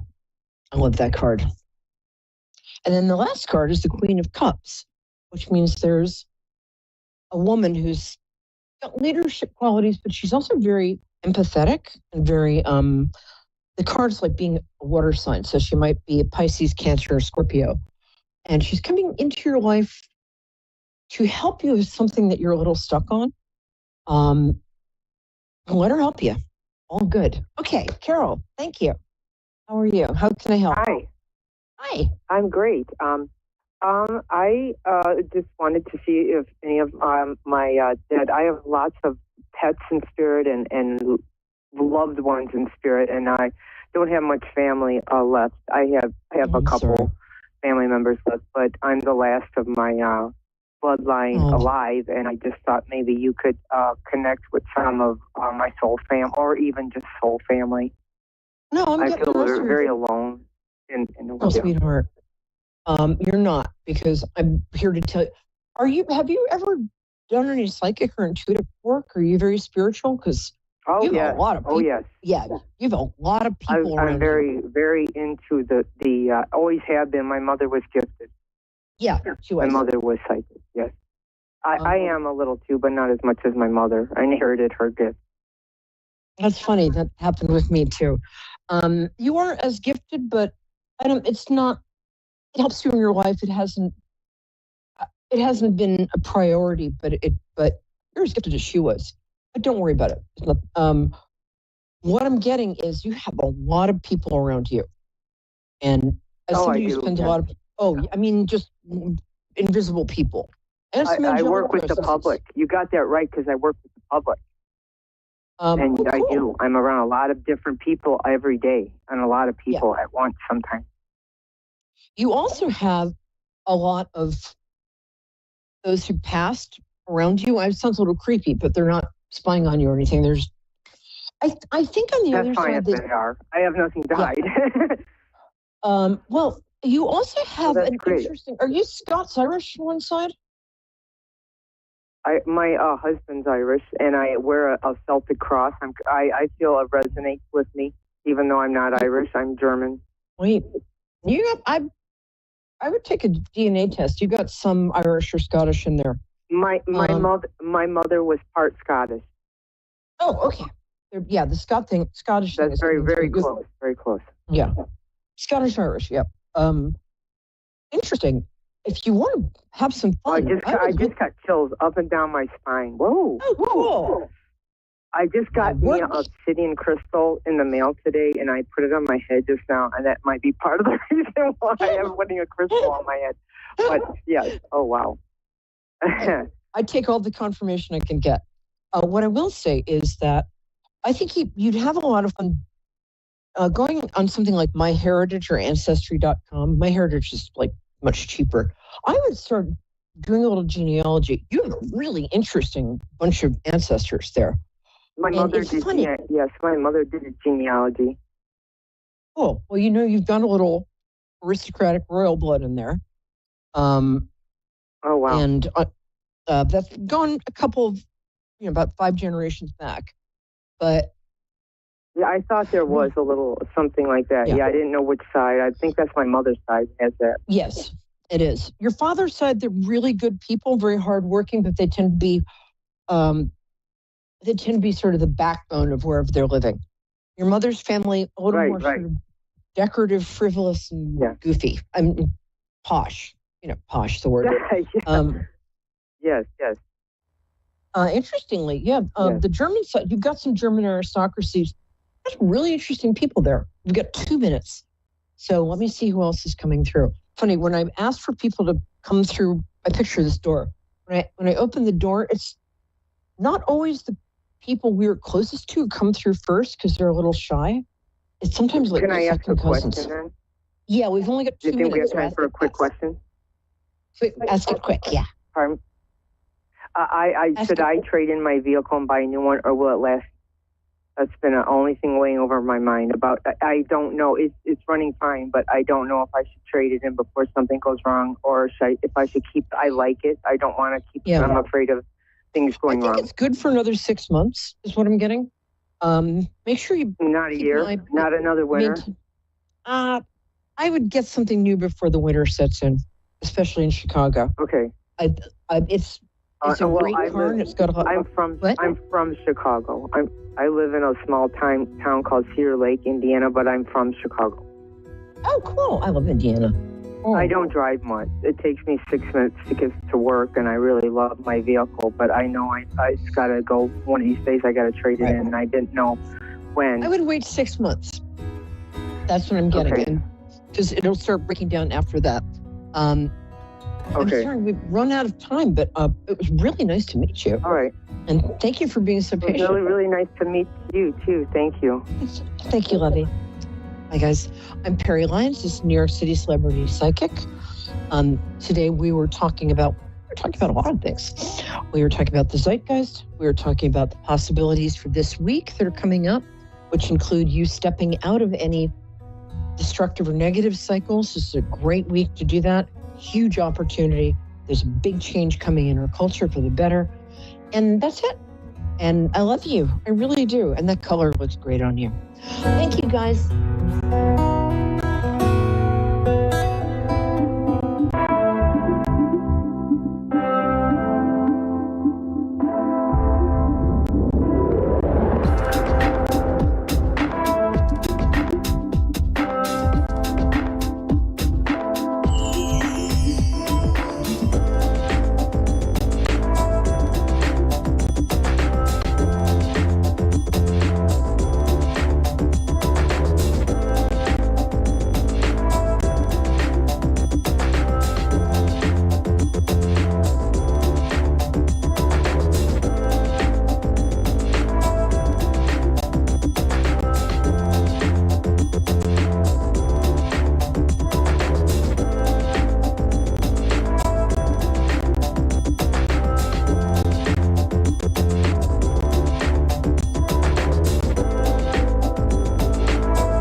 Psychic Radio, Earth's #1 psychic radio network, and watching Moonstruck TV and Lightning Television. Welcome. Time for Zodiac Zone. 30 minutes of astrological insight with Melissa Markham. Live from mmastrovibes.com. Connect direct. In North America, dial 888-454-2751. In London, 20-3519-2158. In Sydney, dial 02-8488-3147. Or online, contact us through our Facebook page, facebook.com/psychic radio. Or one of our websites, askoneradio.com or moonstruck.tv. This is Zodiac Zone on A1R, the Ask One Radio Network. Hey everyone, welcome to Zodiac Zone. I am Melissa Markham. Happy Independence Eve. Tomorrow is Independence Day. So I'm sure all of you are listening to the fireworks because they usually start about 24 hours to 48 hours before July 4th. So I'm sure just make sure your animals are safe. I know that dogs especially are very leery of fireworks. So yeah, anyway, so a couple things I wanted to talk about tonight. First of all, wanted to mention some interesting things going on in the sky. On Tuesday, we had Neptune going into retrograde, and it was really crazy because a lot of my friends and people, my clients were calling me and they were like, why am I so tired? Why do I feel sad? What is going on? And so typically the outer planets, and when I talk about the outer planets, I mean Jupiter, Saturn, Uranus, Neptune, and Pluto are in retrograde about 50% of the time. So what happens is it's almost like it feels like all this energy is coming up again, and it can cause a very uncomfortable feeling. So Neptune is about spirituality. It's about karma. It's everything 12th house. 12th house, the planet ruler is Neptune.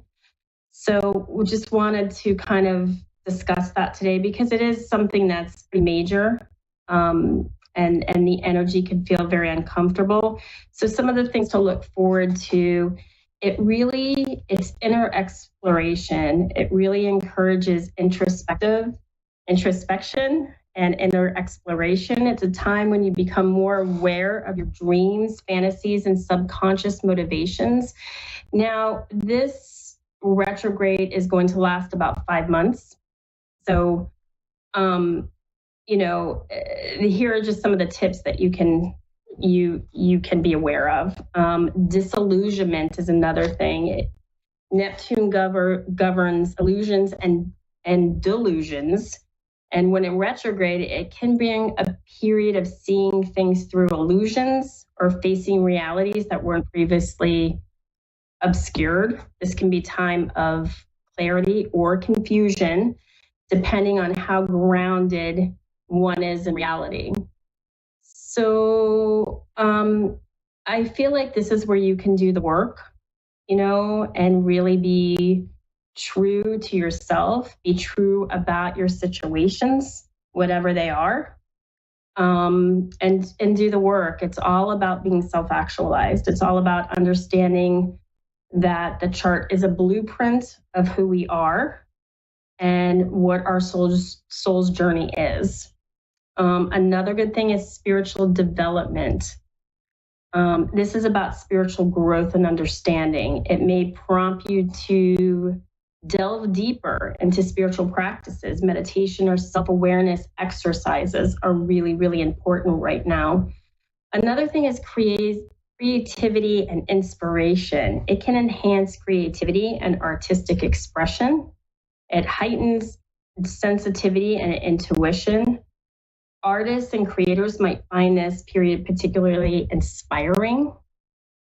So if you're an artistic type, if you have that mental block when you're creating some sort of artwork, whether it be sculpture, painting, the next 5 months could really you can delve deep and get that inspiration. Emotional sensitivity. Neptune's retrograde may make emotions feel more intense and raw. I know that that's the way I felt on Tuesday. I felt really raw, intense. I almost made stories up in my head that weren't really there. And I had to really work through that energy. So, another thing is review and reflect. And this is true with any retrograde, whether it be Mercury, whether it be Neptune, it doesn't matter. It's a good time to review spiritual beliefs, creative projects, and dreams for the future. Reflecting on these can lead to deeper insights and personal growth. So I feel like all of these things are again, we're trying to look at this from how do we work with the energy instead of against the energy? Because I find that most people work against the energy because they feel bad. And what they say is, oh my gosh, I feel terrible. I'm very confused. And they stay in that state of confusion because the way it works is energy matches the state of consciousness that you're in. So I'm just trying to provide you some tips that can help you. So that is Neptune in retrograde. Another thing I wanted to talk about is this new moon. This new moon on Friday. I'm getting out my daily planetary guide, which I look at every day. And this one is going to be a very powerful moon because it's in Cancer and it's in what is called Kazimi, which means that it is very close to the sun. So that's going to make it very, very powerful. And I wanted to kind of talk about some of it. Put together a little bit of notes here, and I wanted to say, Cancer moons are about nourishing yourself. It's really about that emotional sensitivity, those nurturing qualities, your intuition, and really your strong connection to home and family. So when we add this Kazimi, it becomes extremely potent and powerful position because it's closely aligned to the sun, which is in Cancer. So it's going to take that whole Cancer aspect to a new height and a different level. New moons are about beginnings, like I've said on previous shows. So for example, let's say you don't have the best relationship with your family. This could be a new building block and a new way to maybe get back together, to look at it from a different perspective. I tell all my clients, especially when it comes to family, that it's very karmic, and most people don't understand this, but I say, if you had the family that you think you want, and that was as nurturing as you want, you probably wouldn't have thought outside to begin to find your spiritual journey, if that makes sense. In other words, the soul picks the family. And for a lot of spiritual people, family can be very hard. And like I said, very karmic, especially the mother role, which is the moon. The moon is very karmic.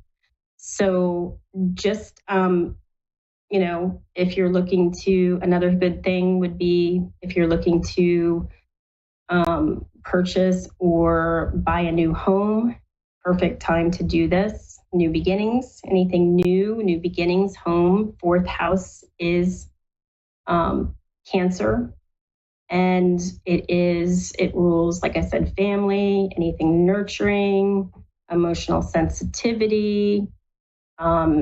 Maybe it's a time to begin a new way to look at your ancestral background, maybe do, some work in that, in that area. So just wanted to kind of cover that. And that is pretty much all I have for this week besides the 4th of July. So I'm going to go ahead and do some readings. Again, I just wanted to kind of mention this. I am a evolutionary vibrational astrologer. So I really go soul deep.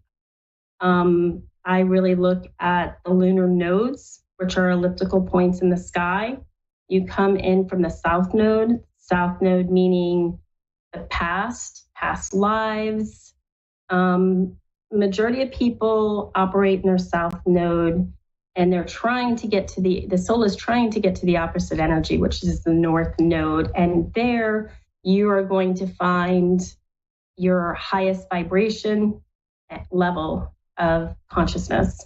So when I go over these nodes with my clients, they fully understand them. And they're like, oh my gosh, I look at it as I'm just confirming what they already know about themselves. And, you know, the chart is just a basis, like a tool that they could use. So, okay.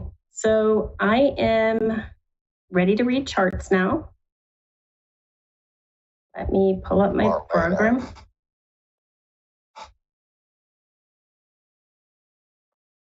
Okay. Mary, I'm sorry, what was Mariana? Marlena. Hey, how are you tonight? I'm fine. Yeah. How was your Tuesday with the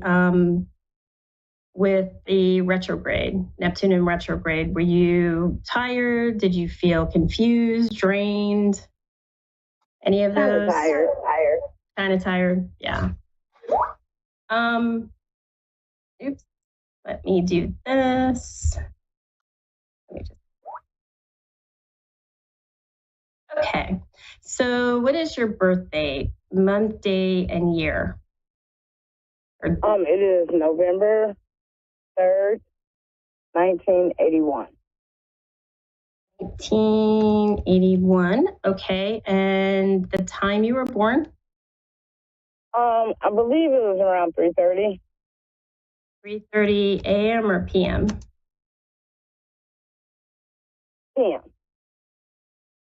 And city, state? St. Louis, Missouri. I'm sorry, what was that city? St. Louis, Missouri. St. Louis, gotcha.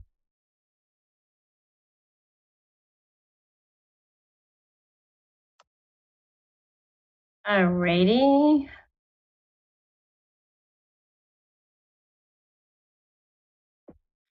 Okay, so like I said just before, I am a vibrational astrologer, an evolutionary vibrational astrologer.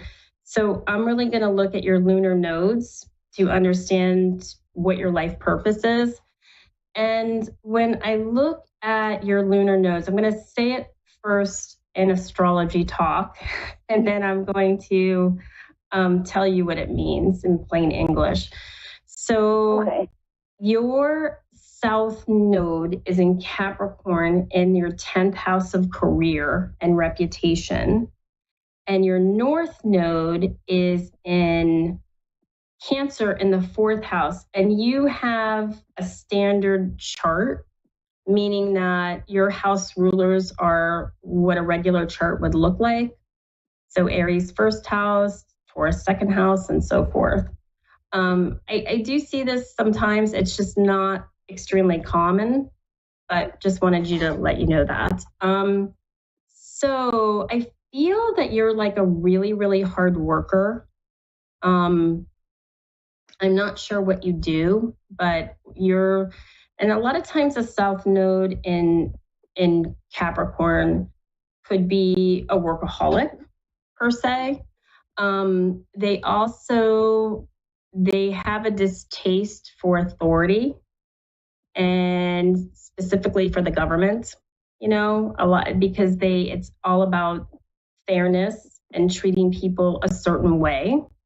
I would say, and there's always this balance between work and family with these people, you know. I would also say that sometimes parents can be an issue, you know. Typically, it's always the opposite energy. So, you know, various times mom, you know, for a woman, mom could have been an issue, and for males, father could be an issue. Not always, but, you know, a lot of the time. So I would say in this lifetime, you are supposed to get into your emotional security of what you find. You know, it's not just about work. It's that balance of work and family. And really, it comes from the emotional aspect of who you are. And it's also about learning to accept, like to not be in your masculine to more be in your feminine, and receive. Do you relate to this? Is this something that that you feel, or? As far as the masculine and feminine? Mm-hmm. And the balance of work and family, and really being kind of a workaholic, or somebody that's really into their career and, getting things done and, pretty task oriented. Yeah, I'm more so like a workaholic mostly. Mm-hmm. And I do cherish family. Yeah, I think it's between. I think it's more the balance between work and family. Yeah, I think it's more of the balance. You having that balance of work and family. Not working too much, or where it's at the sake of your family. Because like I said, right. a south node in Capricorn can be a workaholic. I would say another thing that I see in your chart is you have Chiron in the second house. And that could be related to a couple of things. That could be related to your self-worth, what you think your self-worth is, and money. I don't know if, security is a big issue for you, being very secure, making sure that, and sometimes it can stop you from taking the risks that could be good for you, Right. And that's what we're trying to overcome. The story of Chiron is that Chiron is an asteroid in the sky. Chiron is the wounded healer in Greek mythology. He was a centaur, half man, half horse, and he was immortal. So what he had to do is continually exist in his wounds. And in this lifetime, it shows in everybody's chart of where they feel wounded. So I think during this new moon on Friday, for you, it's really about self-love. You getting into that space of self-love and feeling good, and nurture yourself and do special things for yourself that make you feel good. And that's my advice to you. And another thing I would say too, another thing that I see is you have your sun in Scorpio in the 8th house. So continue to do a lot of 8th house stuff, which is, finding the mysteries of life. I'm sure you're very good with psychology and just going down deeper with yourself. So, but I wish you a very happy July 4th and enjoy your day off tomorrow. Okay, thank you for calling in. I appreciate you. Thanks. Louise?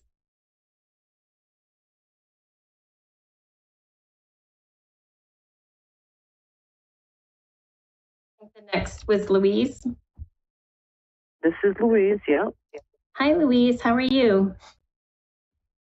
I'm okay, Melissa. So what is your birthday? Day, month, year? The day is the 28th, 10th month, 64. I'm sorry? 1964.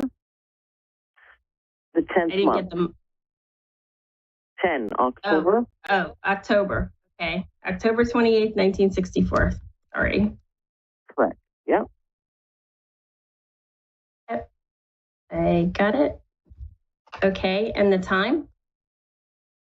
I was born at 10 a.m., but I'm here in Canada. That's okay. Over in Italy. In Italy, 10 a.m. That's all I know. 10 a.m. in Canada? Oh, not in Canada. I live in Canada, in Italy. In Italy, but you don't know the city. Isernia, Isernia.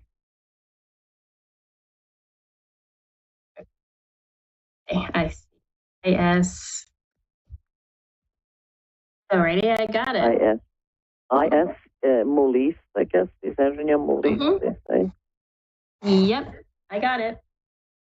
Okay, I'm looking at your chart. The Pisces, okay. So, like I said, I'm an evolutionary vibrational astrologer. So I look at the lunar nodes, which are the elliptical points in the sky. You come in from the south node, and the mission is to try to get to the north node. So I see your south node is in Sagittarius in the first house. Your north node is in Gemini in the seventh. So I would say with a south node in Sagittarius, you're like the internal student. You know, you have this great love of knowledge and checking. You're like the person that when I teach my classes, that's always writing notes and making sure that you understand everything. And, you know, research and it's in the first house. So I feel like you're the type of person that you can be a take charge person. You know, you have everybody's back, you know, especially people that are in your inner circle. And in this lifetime, it's really about speaking that knowledge that you already know, you know, and understanding it from your closest relationships point of view, because you're probably the type of person that it's like you immediately know what to do, you know, when they're hurting or there's a problem.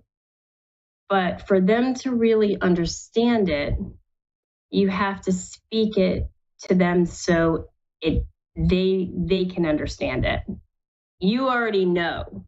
You know what I mean? Does that make sense to you? Yeah, actually it does. It kind of does. Interesting. Yeah, so it's really about speaking the information that you already know so they can understand it. You know, and if you can do that, it will make a world of difference to all your closest relationships, you know, and plus to yourself. I feel like too, a lot of times a North Node in Gemini, deep down inside, they have a really good book inside of them, you know, and it's really also about listening. When you focus on you, it's about the words that you say to yourself too. And typically they should be very positive and uplifting, you know, and from there, you're going to get to your highest vibration. I would say that you have your Chiron being an asteroid. Like I said to the last caller, Chiron was half man, half horse. He was a centaur and he was immortal. Right. So he typically lived and until he was released, he kept living in his wounds every day. Your Chiron is in Pisces in the third house. I would say having Chiron in Pisces, sometimes it's difficult to relate or to connect with source, you know, where it's like hard to connect with what? With source, with spiritual, like at a higher spiritual level. Right. Sometimes you can feel confused, or you can feel like escaping, you know, and sometimes you can feel like, you know, you're a victim in your own spiritual journey. And a lot of times in the third house, it can cause confusion, where it's difficult to concentrate because it is third house in Gemini. And the way to do that is to use your intuition, don't discard it. Don't say, oh, that's not realistic enough. If you have something and you feel something, then it is the right, whatever it is, and just kind of, and the way we do things is we heighten our intuition by using it. I mean, for example, I've been a professional astrologer for about 3 years. I started just getting better just being in the chart all the time. It's not like I'm an oracle or somebody gave me a gift. I mean, I work it is what I'm saying. And that's what I would say to you is to work it, Right. And to, meditate. Do the work to get the benefit. Exactly. Yeah. Do the work to get the benefits and to meditate and to ground yourself. I mean, it's probably perfect weather to do those outside walks and get into nature in Canada, right? You could do all these amazing things right now to kind of connect to that level, to the energy. I tell my clients to put the cell phone down, go out for a walk without it. I remember life without cell phones, and I think some of us don't. So that's what I have for you. And I know that you guys don't celebrate July 4th, but I hope you have a great weekend and go out there and do something spiritual and ground yourself for this new moon in Cancer on Friday. Okay. All right. Well, thank you very, very much, Melissa, and happy July 4th to you. Thank you so much. You take care, Louise. All right. Thank you. All right. Bye-bye. Bye-bye. Yeah, so that's what I have for everybody. And I wish everybody a very, very happy 4th of July and just enjoy your time with your family.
To A1R Psychic Radio, Earth's #1 psychic radio network, and watching Moonstruck TV, Enlightening Television.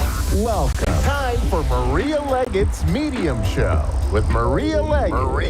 Live from MariaLeggett.com. Connect direct. In North America, dial 888-454-2751. In London, 20-3519-2158. In Sydney, dial 02-8488-3147. Or online, contact us through our Facebook page, facebook.com/psychic radio. Or one of our websites, askoneradio.com or moonstruck.tv. This is Maria Leggett's Medium Show on A1R, the Ask One Radio Network.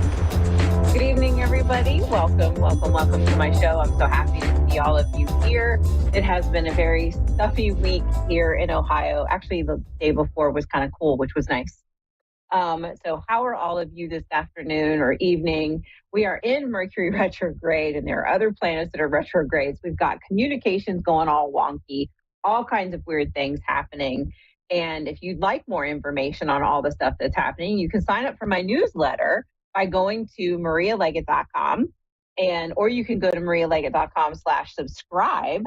And if you use that link to join my email list, you'll be able to receive a free chakra healing meditation that is only available to subscribers. I don't release it to the public. And it'll help you to start working on clearing your chakras, clearing the energy of your body, and allowing yourself to move forward into a very happy way, because you're going to start to find out what is blocking my chakra, what is happening here. And it's just a great way to feel good and to be able to move through the world with a different lens on looking at things differently. So I would love to have you on my email list. On Sunday, August 25th, I am doing a live Q&A. It's at 1 p.m. Eastern, and you can sign up for that by going to marialeggett.com and clicking on events. And on there, you'll be able to see August 25th at 1 p.m. Eastern. And I'm going to sit there and I'm going to start talking to you about the difference between a psychic and a medium, because they are different. And we're going to talk about whether or not you have the gifts or abilities to do what I do. And we're going to talk about how it works for me, how it can work for other people. And I would love to have you on there, and you can ask all of your questions and I'll be happy to answer them. And with that, I want to welcome Rachel to the show. Hi, Rachel. How are you? I'm good. How are you? I am doing very well. Thank you for asking. How may I be of service to you? I've just got a whole bunch going on, so maybe some clarity would be great. Absolutely. I'm going to say my prayer real quick and we're going to hop right into it. You ready? Yes, ma'am. Awesome. Mother, Father, God, thank you very much for this moment in time. Thank you for allowing me to be of service to Rachel today. As we open the door to communication with the great I Am presence, we know that all words spoken will be with your wisdom, truth, love, and understanding in the highest. In this moment, we ask for the veil to be lifted in any crossover loved one, ancestor, spirit guide, spirit animal to please come through with messages for Rachel in her highest good. Amen. So, Rachel, during my prayer, Spirit showed me, your guide showed me a vision or a picture of you standing, and they're showing me like a bunch of stuff down around your feet. And it's weird. It actually looked like they were kind of like handcuffs around your ankles. And I'm asking them, okay, what is this for? And they're showing me that there's this feeling of being like literally held back and not being able to move forward with what you want to move forward with. Does that make sense? It does. Okay. And so I asked, okay, how does this happen? How do we get out of the handcuffs? How do we move forward? How do we allow ourselves to do what we need to do? And Spirit literally shows a key, right? You holding a key, leaning down and unlocking them. And I said, well, does she already have the key? And they said, you already do hold the key. You know what to do to unlock them, but that sometimes it's really hard to make the right decisions to get to the place where you can unlock them. Does that make sense? It does. Okay. And they're showing me that it's like I have all of these thoughts and all of this chaos and stuff just going on in my brain at the moment. So I need to be able to sit down. And when I feel like that, they're showing me being able to like sit down at the desk and start writing out all of the things that are running through my brain. And it's because I need to be able to sort out all of my thoughts so that you can start to prioritize and look at, okay, if I do this one thing, then this is going to lead here, and then this is going to go to this. It's almost like you can follow the chain of events. They're going to get you to the key. Does that make sense? Yeah. And what I like in that too is, in my own business, I'll sit down and try to start one thing. And then that one thing will affect something else, which will affect something else. And 3 hours later, I still didn't accomplish the first thing I sat down to do. And sometimes I don't get to it for days. And so they're just showing me that it's really important to start like organizing your thoughts, organizing all the things that you want to get done, that you need to get done. And that's how you're going to be able to move forward. I literally just heard the two words, help yourself. And it's because we can often feel like other people's thoughts, choices, and decisions can hold us back. And so we look at that and go, well, I can't do it because of X, Y, Z. And so what they want you to do is go, okay, well, I can't control what other people do. So in return, what I can do is control how I react to it. And I can say, okay, if that road is blocked, then I'm just going to take a detour. They're just showing it to me as though it's really important for you to find the detour so that you don't allow yourself to get stopped again.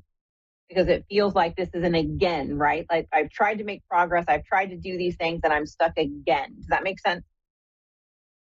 It does. Okay. Okay. They told me to ask you, do you have a question that you want to ask?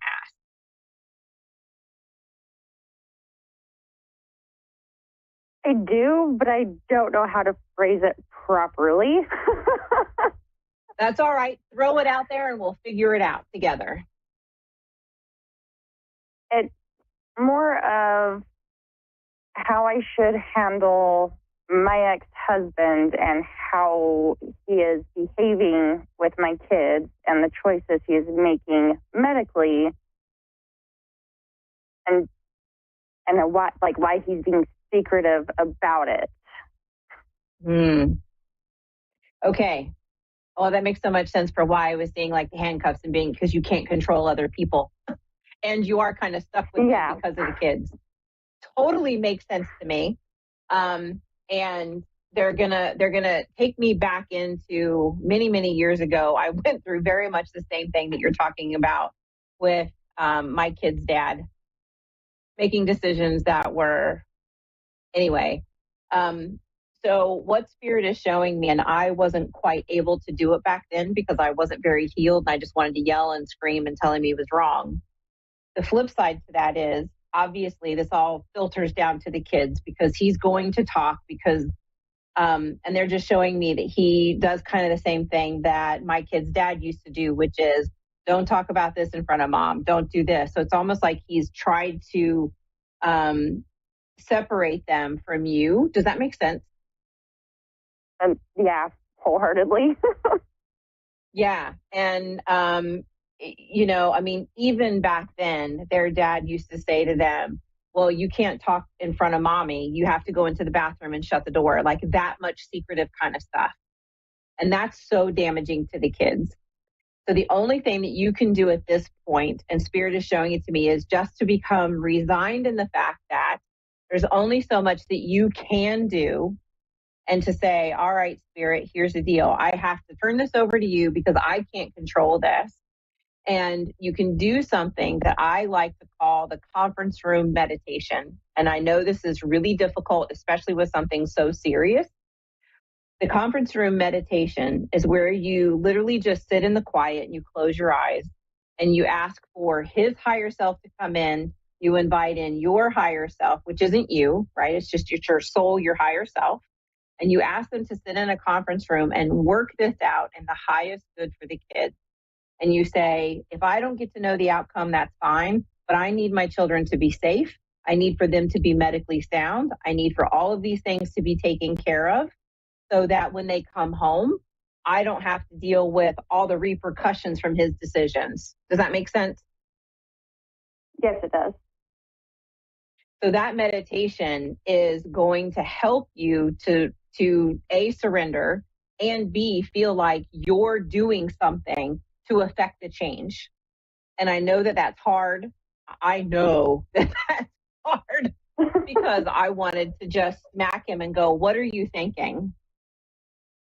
Because they just keep showing me like my youngest son, and my youngest son had red dye issues and he had lactose intolerance issues. And his dad used to feed him all the things that he was allergic to.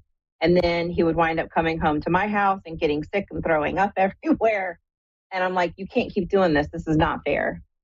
And unfortunately, I wound up having to take him to court to get that to stop. Now, I don't know if that's an option for you. It is crazy. but that's exactly what I had to do. And it's unfortunate that they're so angry that they're no longer with you, because they're just showing me that he's angry, very much like their dad was, my kid's dad. And he's trying to make you pay for something. And unfortunately, the kids are paying for it as well. Does that make sense? It does. So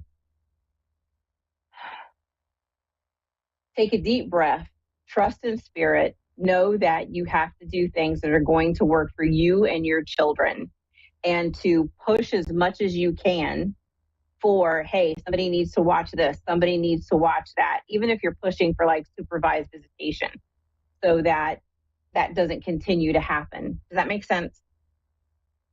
It does. And so if other people think that you're crazy, they're showing me and want to make sure that you know you are not crazy. You are valid in things that you're thinking and feeling, and that you need to follow through with your gut and do exactly what you know is going to be right for your children.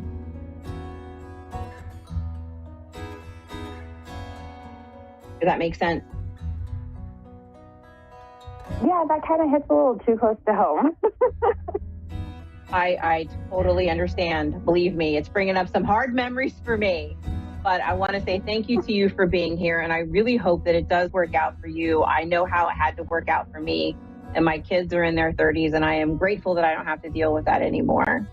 So thank you, Rachel, for being here, and thank you to all of you for watching the show. I am super grateful, and I will see you all next week.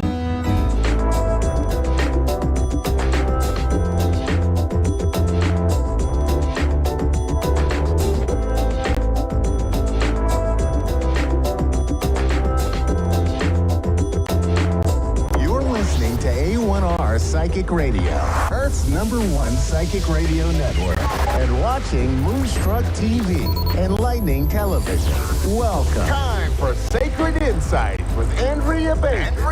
Live from mindbodynourish.etsy.com. Connect direct. In North America, dial 888-454-2751. In London, 20-3519-2158. In Sydney, dial 02-8488-3147. Or online, contact us through our Facebook page, facebook.com/psychic radio. Or one of our websites, askoneradio.com or moonstruck.tv. This is Sacred Insight on A1R, the Ask One Radio Network. Hello, everyone. Welcome to Sacred Insights. I'm Andrea Bacon. Thank you so much for joining us. And I hope your week has gotten off to a wonderful start. So I just wanted to mention, first of all, real quick, that I have a lot of videos posted on my TikTok. So my channel is Mind Body Nourish, and I think the username, the is @medium_Andrea over there on TikTok. I post card readings, collective messages, channeled messages on there pretty regularly. So if you want to, you can go check that out. But now for today's message for the week, I was hearing light, alignment, and joyful creations. So the angels wanted me to bring through the guidance to say that you are free to begin this new start. You're on the right path, and it is okay to release what you don't need anymore. Acknowledge any feelings if you have anything like doubt, fear, guilt, and just try to understand where it's coming from. And know that it is okay to let go of those narratives that don't help you. So open yourself up to a new path and a new life, if that is something that feels right for you, if that feels like where you are headed, then that message could be for you. A path that brings in more light, more joy to your own heart, and allow that vision to be able to expand. So without putting limits on, what's possible. And we live in a universe that's unlimited, and embrace the new you with open arms and an open heart. So there's a lot of options to live and work in a way that allows more freedom. And just know that there's a lot going on in the background that you might not see yet. A lot of moving parts in the background is what they're showing me. But it allows a lot of change for the better. And just, they're saying to go with the flow as well as embrace what comes up, what shows up, what is, to embrace it. So releasing attachment to the outcome and knowing that when you surrender, the universe can come in. So instead of getting things and things being the way you think it needs to happen in a specific way, then when you surrender, it allows stuff to come in that's even better to arrive in your life. And that makes it more fun, more interesting, and more abundant and joyful. And makes things be able to come in a way with more grace and ease, more alignment. And just know that you can open up to something new and have it be really good.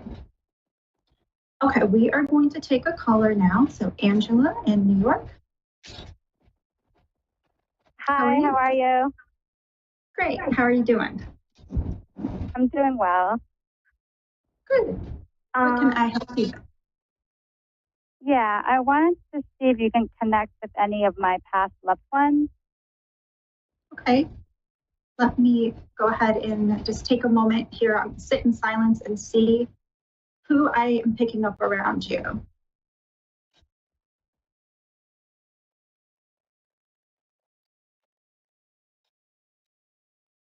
I don't know if there's an Amy, but I did see the name Amy.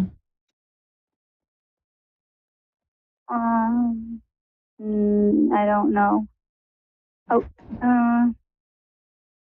maybe Lindy? I don't know. Maybe something that rhymes with Amy. I don't.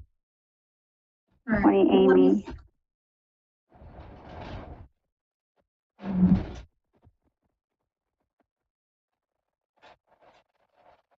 So I'm feeling a few different energies. I'm just trying to pinpoint. So I am feeling a male. He comes through as somebody who shows up as like younger when they passed, not necessarily younger than you, but younger. Okay. Yeah, that makes sense. Yeah.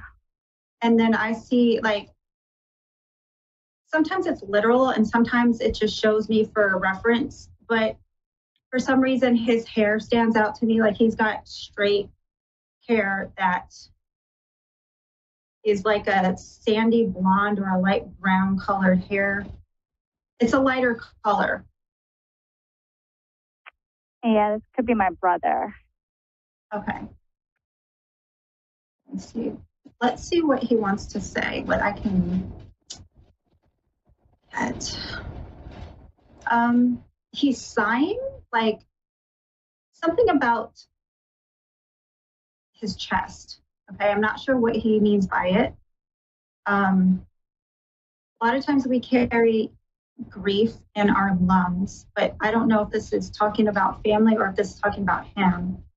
But he's sighing like a big sigh of relief almost, for somebody who was dealing with a lot of heaviness, a lot of turmoil or sadness or just a lot of burdens. And now there's this release energy.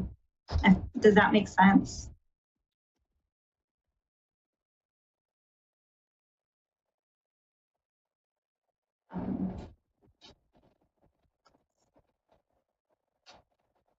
So he's turning it over to be like, there was this heaviness, there was this sadness.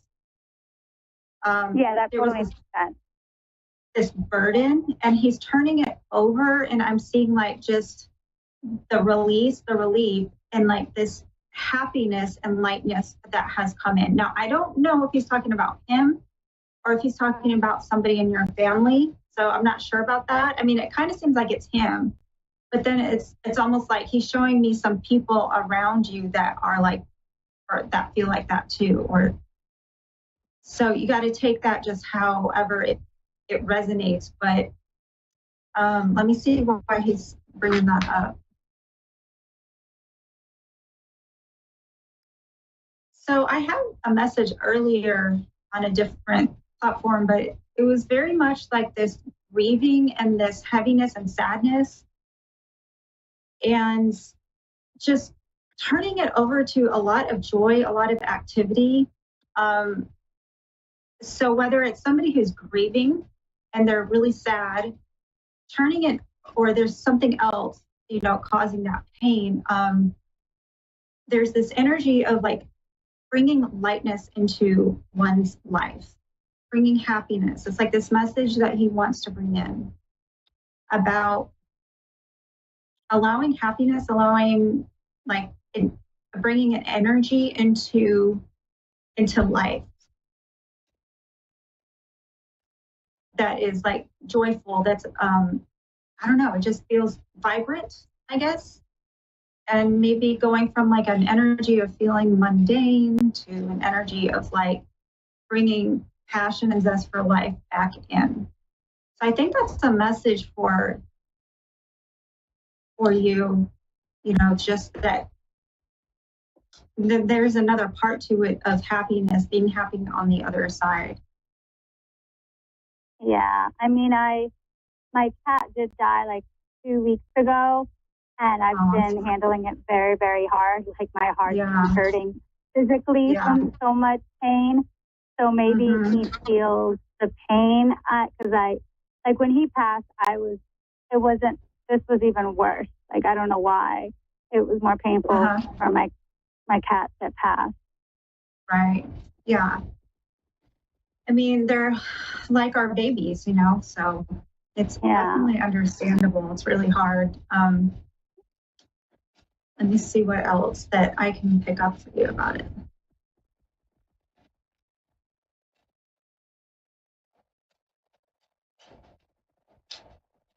So I don't know why, but I'm seeing straightening of the spine, like sitting up really tall. If that makes sense.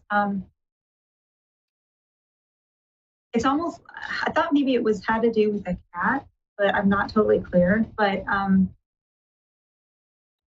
it's almost like I'm just seeing the cat sitting up really tall, like there's a regalness to your cat, a royalty energy to your cat that just, your cat is very has a lot of healing energy. Yeah, I mean, she was only 2 years old, so she was very young, and she was only 2, so that's what makes it hard. That I don't know what went wrong. Exactly. I've had that happen to me as well with a dog, so I really understand that. Yeah, it's very effective. Yeah, it's like just to understand that when that does happen, we don't really understand why, but at the same time, it did happen how it was meant to happen. That sometimes they're just here for a really short time. And so, you know, that's the way that it was supposed to be because that the soul chose that, which is really hard. And now you have, you know, your angel cat to be around you. And they do spend time around us a lot after they pass. Like our loved ones, like people, our animals are around us a lot. And they'll even, when you're having a hard time with something in life, they'll even come around and be around you at that time as well, to bring in, you know, some healing for you and just some comfort for you. So I'm so sorry. I know that's really hard. But just know that, you know, it does happen like it's supposed to, even though we don't understand it. And yeah, I mean, do you know if she was in pain at all? you know what? I don't have a lot of time left. You want to email me, and if you email me, I'll continue. I'll just send you an email of all of that information that I can get. You want to do that? Okay. Yeah, that's thank you. It's andrea.bacon444@gmail.com. Okay. And I'd be happy to do that. Okay, thank you so much. Right, thank you so much. Okay, everybody. Well, that is going to do it for me this week. Have a wonderful week, and you can check out my Stand store, stand.store/mediumandrea. If you want to check out my readings or products and services, you can do that. And have a wonderful week, and thank you so much.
A1R Psychic Radio, Earth's #1 psychic radio network, and watching Moonstruck TV and Lightning Television. Welcome. Time for 3 to C with Kylie.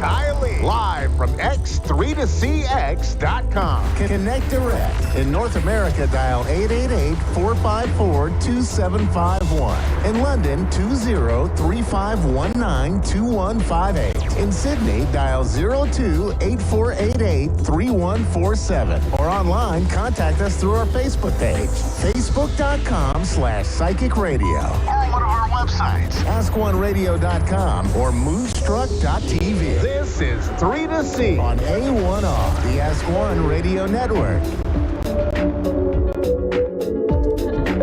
Hey there, my name's Kylie Nelson. I'm a professional psychic, medium, and Reiki master. I'm looking a little bit different this week. There's a couple things I want to talk about. There's a couple things I want to go over with energy, as every week I teach just a little bit and then we take some calls. This week I really want to talk about the importance of being yourself, being true to yourself, being true to everything that surrounds you, and also telling the truth. I've been in a place where there's certain circumstances around me my entire life, even as a kid, where I was lied to and nobody believed me. So I lied my whole life until I became kind of an adult that wanted to tell the truth, because I realized that's what protected me. Telling the truth is what protects people. Telling the truth is what gets me where I am, and that's how I got where I am, is telling the truth. So understanding, there's a couple of things I want to go over on my journey and how the truth got me to where I am, and also the truth in my own energy. So there's a couple of understandings that I've picked up on from the collective energy over the last 2 weeks that I have done these live sessions. And it's very important to understand that you can connect to consciousness without drugs. You don't have to take any type of drug. You don't have to take any type of medicine at all. You don't have to medicinally use drugs. You don't have to use anything that is going to alter your state of mind to be able to connect to consciousness.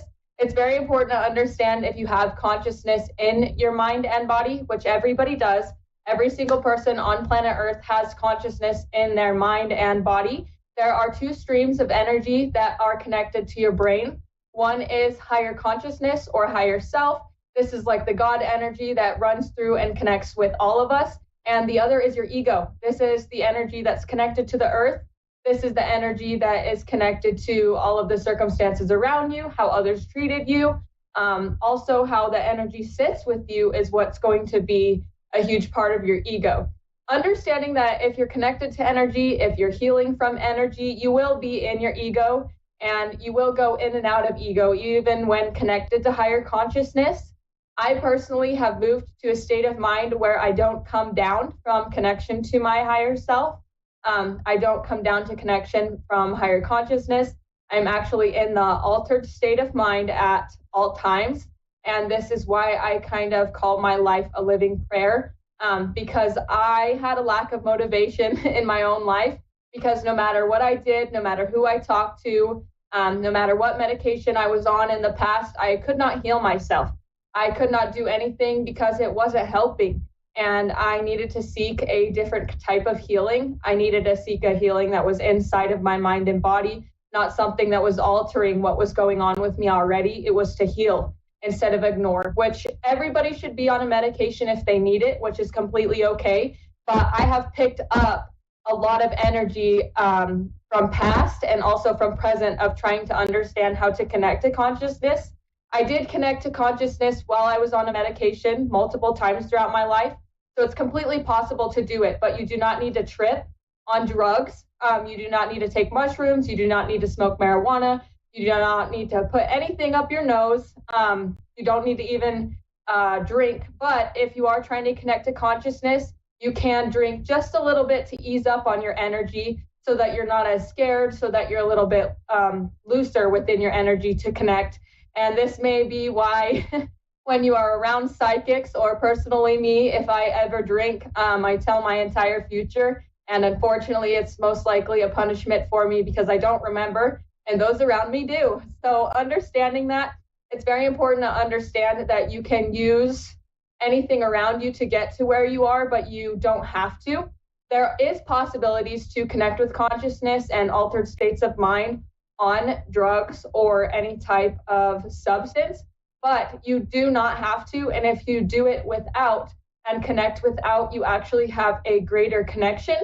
You have a stronger understanding, and you have more ability to keep that connection with you and keep that altered state of mind with you, instead of feeling like you're only able to pass or connect to that energy when you are in an altered state of mind with a substance. Understanding that, there's also a couple of other things I picked up on. Using marijuana is completely okay, but if you are in fear all the time, you will cause yourself to go into episodes. This will cause you to go into episodes of fear, and this can cause you to go into psychosis, especially if you are overusing marijuana, especially if you are using any substance and you are in fear and you're freaking yourself out. you can go into a psychosis type of energy. Every time you smoke, this may be sometimes when energies around me in past have tried to use marijuana to connect. After finding out what I did, went into a psychosis type of energy. Because when you are trying to do something out of ego and you are pushing and connecting very far out of want instead of need, you're not going to get what you want. So that's why it's so important to be truthful with yourself, because when connecting with an altered state of mind, when reaching to any type of energy, you want to be truthful in why, not out of want. The why needs to be for positive intention, even though some energies can use it for negative intention, and that's your choice. But the point is to be completely aware and conscious of why, and stretch to that energy and connect with that energy without being in fear and with complete understanding of what you're doing as well. Because energy will sit with you negatively if you are doing something negative and if you are in a negative mind space. That's why it's so important to seek healing of all sorts, especially therapy. Any type of therapy, all types of therapy needs to be seeking. So there's energy that's seeking this connection. That's very important. There's energy around me, energy in my collective that is seeking the connection with higher consciousness, but it's very important to understand you need to have healed a lot of wounds so that you are not in fear. And you also need to be truthful with yourself, which is why therapy is so important. So understanding that if you are seeking that connection to higher consciousness, you need to have full and complete truth of why. And if you are very negative, if you are doing things out of hate, out of negativity, out of disruption of others' energy, you may not be rewarded by the energy that sits with you. Your spirit team may backtrack you farther instead of helping you forward, because consciousness and higher consciousness, higher self, is moving out of the good of all and harm to none. And this includes healing for all. And ego is kind of moving out of your own want, your own need, and selfishness. So it's very important to understand if you're seeking healing, seeking higher consciousness, seeking a God energy, seeking your spirit team is exactly what you need to do. And even if you may be receiving negative information from your spirit team about something around you, it is the better of all, or the better for you at least, so that you can understand how to protect yourself and so that you can stop what is going on around you so that the others around you can learn. And this is kind of why I sat in negative energy previously. I did speak last week about picking up negative energy and having to sit in the mind state with negative energy and a negative energy source that was protecting me. And this is because I was receiving it. And if you ignore it, unfortunately, you can't understand it. So I connected with a goddess energy that protected me and helped me understand a ton about receiving energy, about healing energy. And I also used the negativity that was sent to me to heal my wounds instead of project them, which is very important, because if you are trying to connect with higher consciousness, if you're trying to connect with higher self or somebody else's, you are actually projecting wounds out of negativity, and you're not doing anything good for you. And essentially, you're going to get in trouble either with your own energy or your spirit team. And this is why it's so important to be truthful with yourself and to understand that you don't need to use a substance to alter your state of mind, and that you need to heal the wounds that are going on within your own mind and body before you are seeking any type of energy healing. Or you can use them at the same time.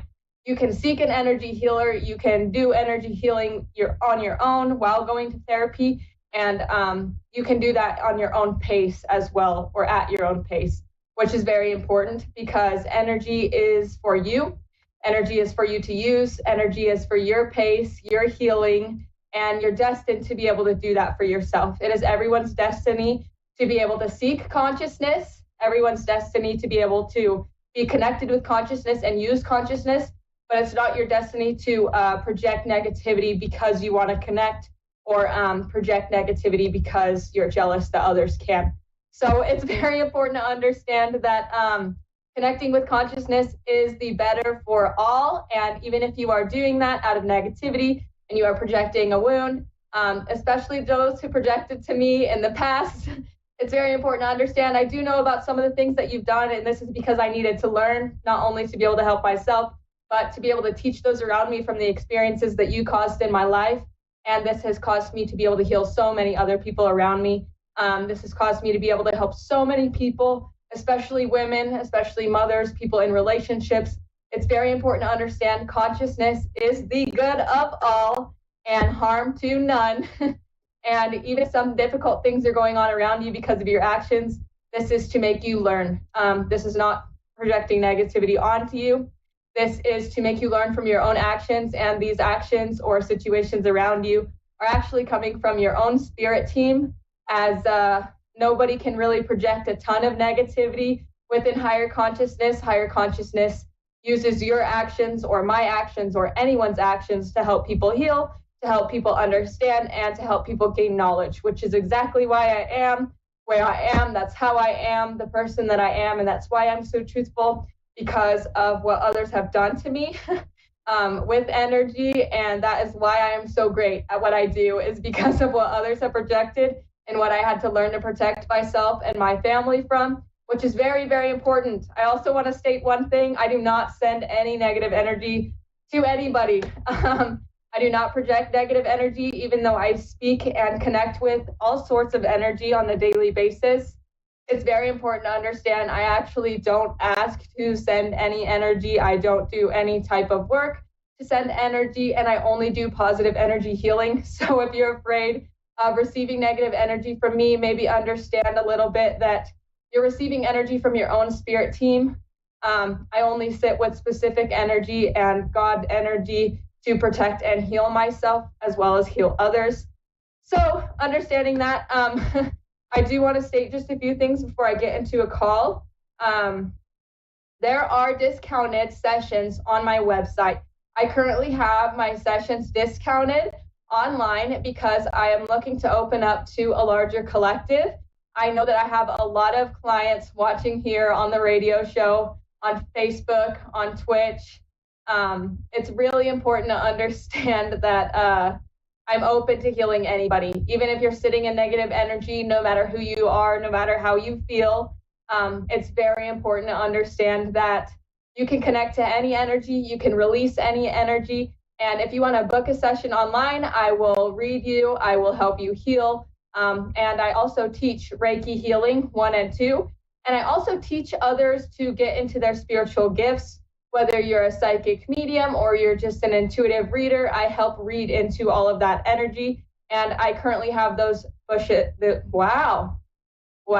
Yeah, I currently have those sessions for you to be booked at a discounted rate. And it's very important to understand if there's anyone hiding in the bushes, you can come out now. You don't need to be afraid. Again, I'm not sending any negative energy. I'm not trying to hurt anybody. There has been people watching me for quite a while wondering if I'm going to hit back after what you've done. And I'm not. I'm not. Your spirit team is going to take care of that for me because I don't have time for that. I have a family. I have a full-time job. I have a life, and I do this to take care of my family, my kids, my husband, and support myself. So don't be scared anymore, and take care of yourself. But I'm going to take the next caller that I have this week, and this is Angela from Colorado. Hello. Hi, how are you? I'm fine. How are you? I'm wonderful. Okay, so this evening, are you looking to connect with a general energy, a spirit? What are we looking for here on this session? Just general. Okay, so within a general session, I always tell my clients, you don't have to tell me anything, and I'm just gonna give you a little bit of information and you can confirm that for me. So sitting around in your aura, it's actually looking purple to me, which is awesome because that is divine energy connection. I'm seeing purple in your crown, and this is connection to divine consciousness and your spirit team. Are you aware that you have spiritual gifts? Yes. Okay. And are you looking for some type of cleansing? I do see that you have a root chakra blockage and also a sacral chakra blockage. Sure, that's fine.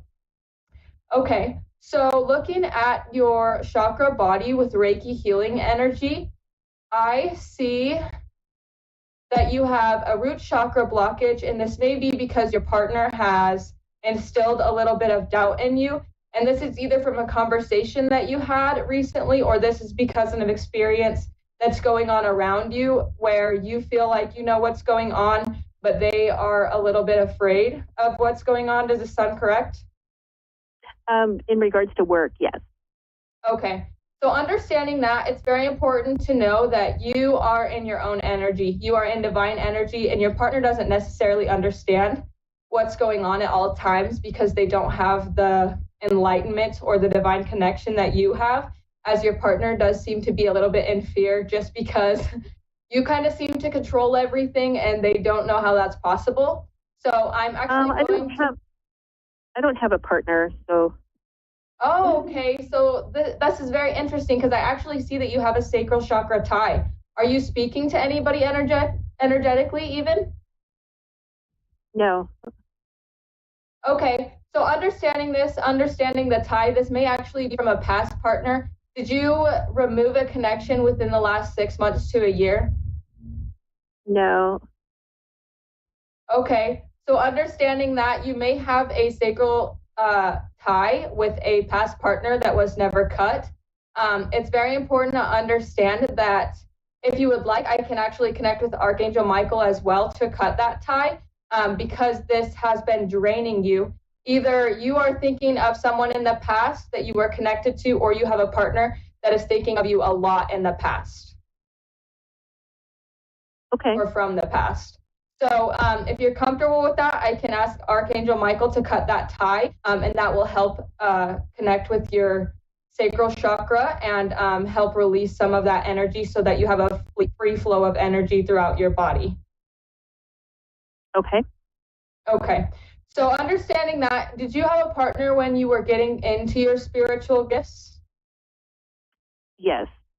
Okay, so that might be where the partner is at. In the past, and they actually, I see that they're thinking of you often, and even possibly sexually. This is why you have a sacral chakra tie. It's very important to understand they may be lusting after you, and because you are so open with spiritual energy, you may have either kept the tie that you had within your body to theirs, or they sent energy to you and you may have received it, and that created an energetic tie. So he is going to cut that. Archangel Michael is going to cut that. And we're actually going to pull that doubt from your energy. Understanding that that doubt was sitting on your root chakra and you had that sacral chakra tie, it is actually being pulled from your body. So it's pulling energy from your body and draining you a little bit. This may also be causing doubt within your energy because you are being drained and you don't have full control of all of your energy. So with that tie cut and your root chakra blockage cleared, you should have a little bit more of understanding and control over your energetic body as well. I also do see you have a tie in the heart chakra. Do you have a small animal? Yes, I have 3 with me right now and several that have passed. Okay, so I'm seeing that the animals that are present with you, I do see 4 or 5 that are connected to you right now. So there's either your 3 physical with you and you have 2 spiritually sitting with you right now. I do hear cats, so this may be small cats that you have. I have 2 cats and a small dog with me, and then I have other cats that have passed. Yes. Okay. So within that understanding, it's very important to understand that cats are very spiritual beings, and these animals are sitting with you to either draw energy to you or pull energy from you when you calm down. So it's very important to understand that you need to be a little bit more open when you're connecting with these animals so that they can pull energy from you, or to be able to seek regular Reiki healings would be great as well because they're kind of using Reiki energy to pull from you. So. Okay. Do you have do you have a hit on the partner you keep talking about, like a first initial? I hear R. My ex-husband, R. Okay, Yeah. my daughter's dad died a year and a half ago, and we were married at the time when I started doing the spiritual stuff. Okay, yeah, I do hear an R. So if that's familiar with you, it may be present. I don't see that it's a spiritual energy connecting to you. I actually do see that it's a physical energy that is thinking about you in the 3D. So. Okay. It's either someone you were connected with in the past or someone that thinks about you a lot. Interesting. Okay. Okay. Is there anything else I could do for you? Nope. No. Okay. Well, thank you so much for coming on the show. And I hope nothing but the best for you. Thank you very much. Mm-hmm. I now have Elizabeth here on the line. Hello. Hi. Thank you for taking my call. I'm very excited. Yeah, thank you so much for waiting. What can I get into for you today on energy?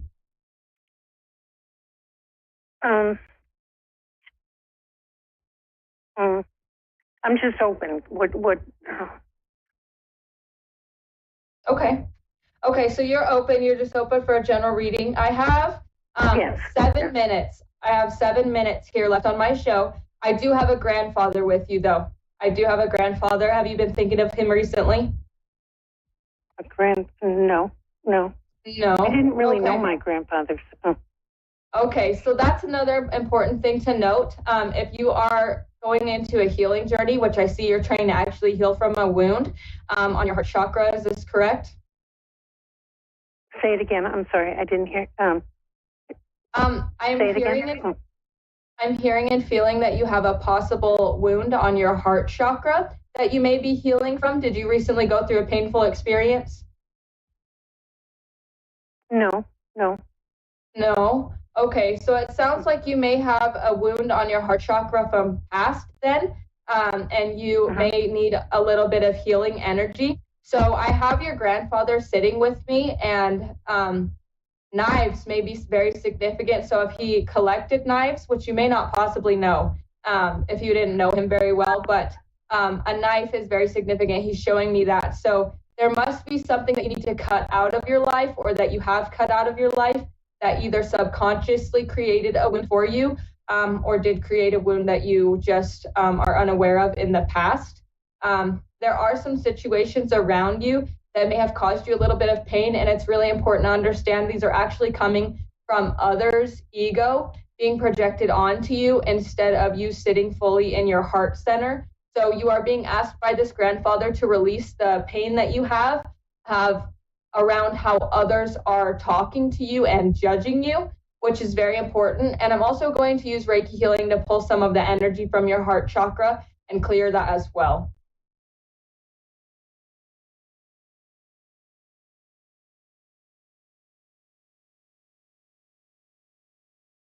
How are you feeling about that? Good.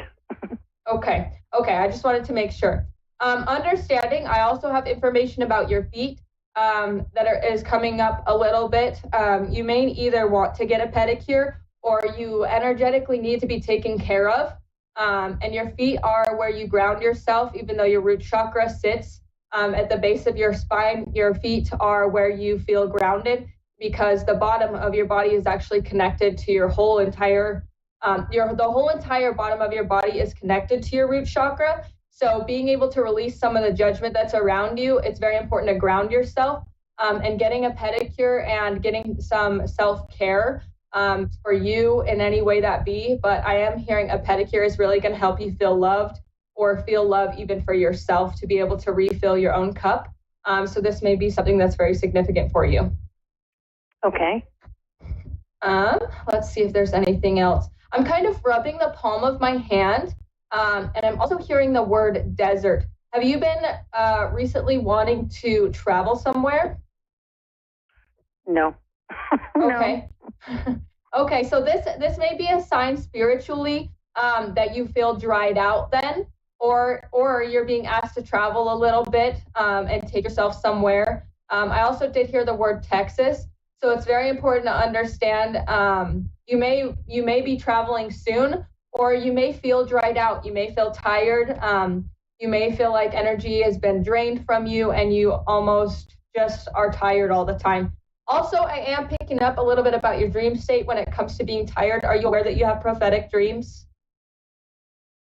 That I have what dreams? Say it again. I'm sorry. They're prophetic dream. This means that you can see or understand energy from your spirit team through your dream state. No, I wasn't aware. Yeah, no. Okay. Are you aware of your dreams at all? Do you remember them when you wake up? Yes, I do. Okay, so you are kind of being asked from your spirit team to keep a journal and copy down what you are thinking about while you're asleep, what is coming up, because during the day, the more awareness that you give them, the more understanding you will actually have of what is going on or being told to you in your dream state. This also does mean that you have spiritual gifts as well. So it's important to understand the more awareness that you give this, the more that you will be able to understand your spiritual gifts that you will be either getting into or keeping to the side. Huh? I did hear that you may have had a dream about a small dog recently. So it's important to understand if you're having that dream, even if it seems like it could be crazy out there, there are huge messages that can come from these dreams. Even something so much as a nightmare, it's very important to understand there's even a message to be received.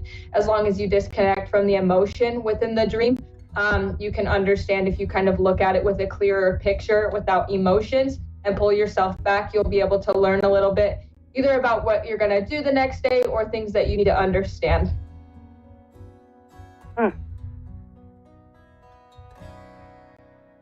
Okay, let's see. I'm picking up a little bit more too. I'm still kind of rubbing the palm of my hand. So kind of the last message here is to give yourself a little bit of a congratulations, calm yourself, because a lot of people around you didn't treat you well, and you are doing awesome. You're doing great. A lot of people misjudged you and you were misguided, but you're doing great. So you need to kind of congratulate yourself and let yourself relax a little bit. Okay. I have 30 seconds left on the line, so if there's anything else I could do for you, I'd love for you to reach out to me, but I hope you're having a wonderful night, and I hope you have a wonderful evening. Well, thank you very much. I so appreciate this. Yeah, of course.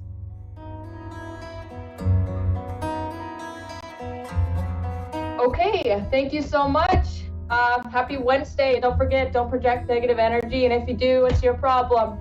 Nobody else's. It's your problem to take care of. And again, seriously, heal yourself, love yourself, and who you are is what you project. So project positivity and love yourself and your family, because this is what's going to get you where you are. And tell the damn truth. Tell the truth. Always tell the truth and accept who you are so that you can accept others and what's around you.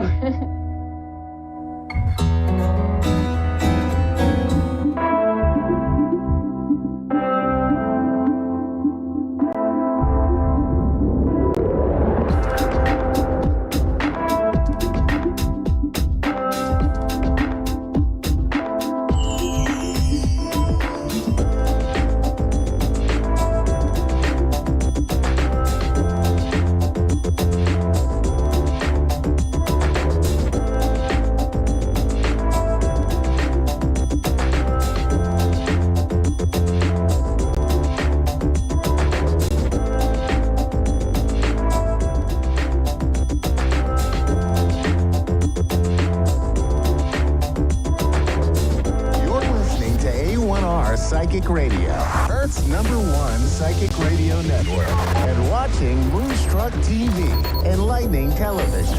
Welcome. And now, Reverend Elliot's Magical Window with Reverend Elliot. Live from magic-works.com. Connect direct. In North America, dial 888-454-2751. In London, 20-3519-2158. In Sydney, dial 02-8488-3147. Or online, contact us through our Facebook page, facebook.com/psychic radio. Or one of our websites, askoneradio.com or moonstruck.tv. This is Reverend Elliot's Magical Window on A1R, the Ask One Radio Network. Greetings, fellow seekers of truth, wisdom, and light. This is Reverend Elliot, your friendly neighborhood esoteric practitioner, coming to you live from the city of New York, where we get together every Wednesday at 11 Eastern, 10 Central, 9 Mountain, and those are the cards being shuffled, 8 Pacific. So we're gonna sit here and look through the magical window for the next hour, and that's pretty good because you know what that means? An hour with no politics. What is going on here that now every time we turn around, it's an election season? Have you noticed there's no, it doesn't abate. There's no time off. It's every time you turn around, we're in a constant state of somebody's running for office for something. And the presidential elections, I mean, this began, a year ago? There's people already debating the elections are not for over a year now. I mean, come on, folks. This is ridiculous. I mean, is there not enough stuff going on in the world that these cable news stations have to invent debates and things like that among people who you're not going to, look, you know it and I know it. Most people don't really pay attention to this until just before the election. And why? Why not? I mean, the summer isn't even over. It's still the summer of 2023, and we're talking about the election being just before winter of 2024. So come on, folks. We're going to go an hour without it, and that's the beautiful thing because, let me tell you this. We're only about, I think, looking at my timetable, we're about 2 weeks, 3 days, and 45 seconds away from somebody saying, this is the most important election of our lifetime. Now, come on, when have you not heard that?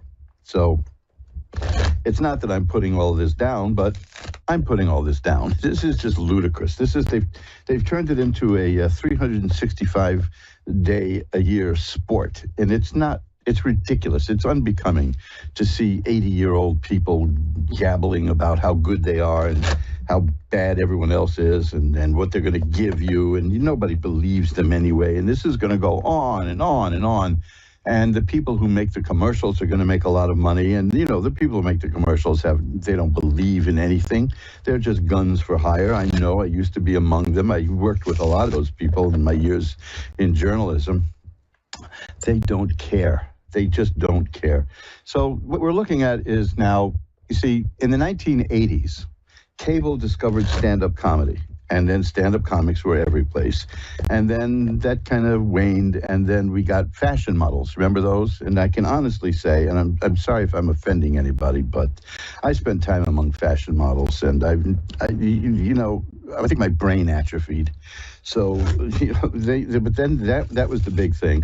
And then it became Real Housewives as opposed to you phony housewives. So then it didn't take long for them to discover politics. And politics has long been, I wish I knew who first said this, but it goes back decades. Somebody referred to politics as show business for ugly people. And, show me where that's wrong is what I say.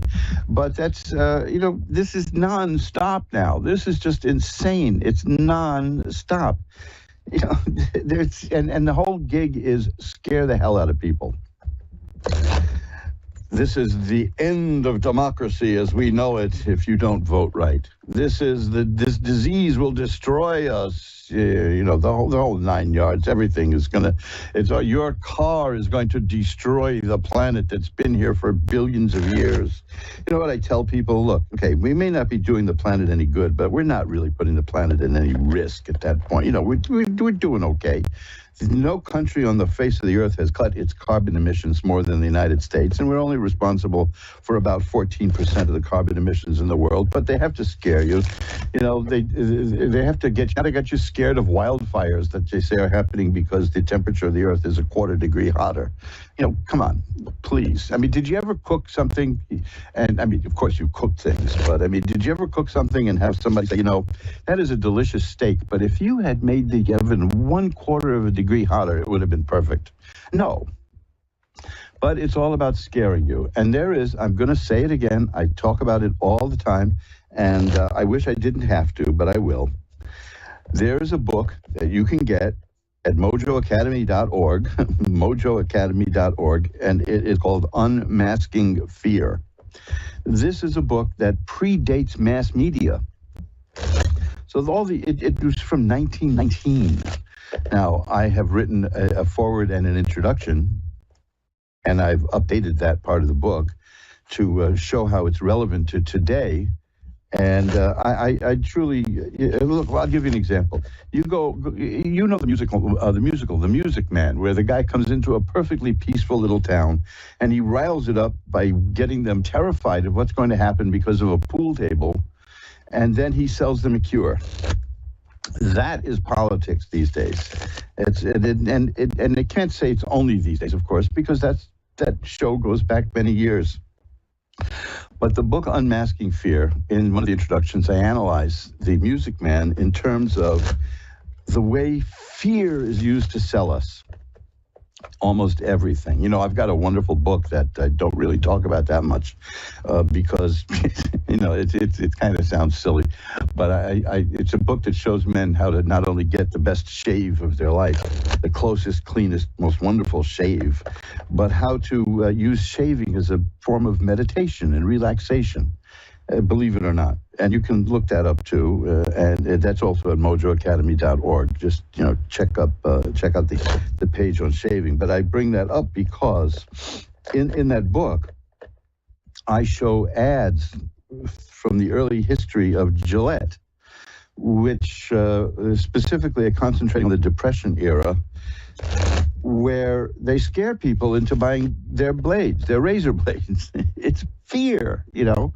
A guy has like this ridiculous 5 o'clock shadow, which, you know, looks like it was painted on by a guy who used to work in minstrel shows or something. And he looks forlorn and dejected. And his wife says, "You didn't get the job, did you?" You know, because you're a slob. That's why you didn't shave, right? And of course now, all kinds of men think that they're manly if they go a few days without shaving, that the stubble looks really manly.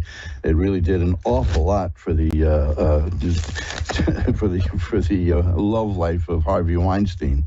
I love those shots of him, you know, before he was locked up with a stubble, trying to look sexy in the morning, you know. But fear, it's about fear, and you are going to see a fear-apalooza when in the next year and 2 months, when the lead up to the election.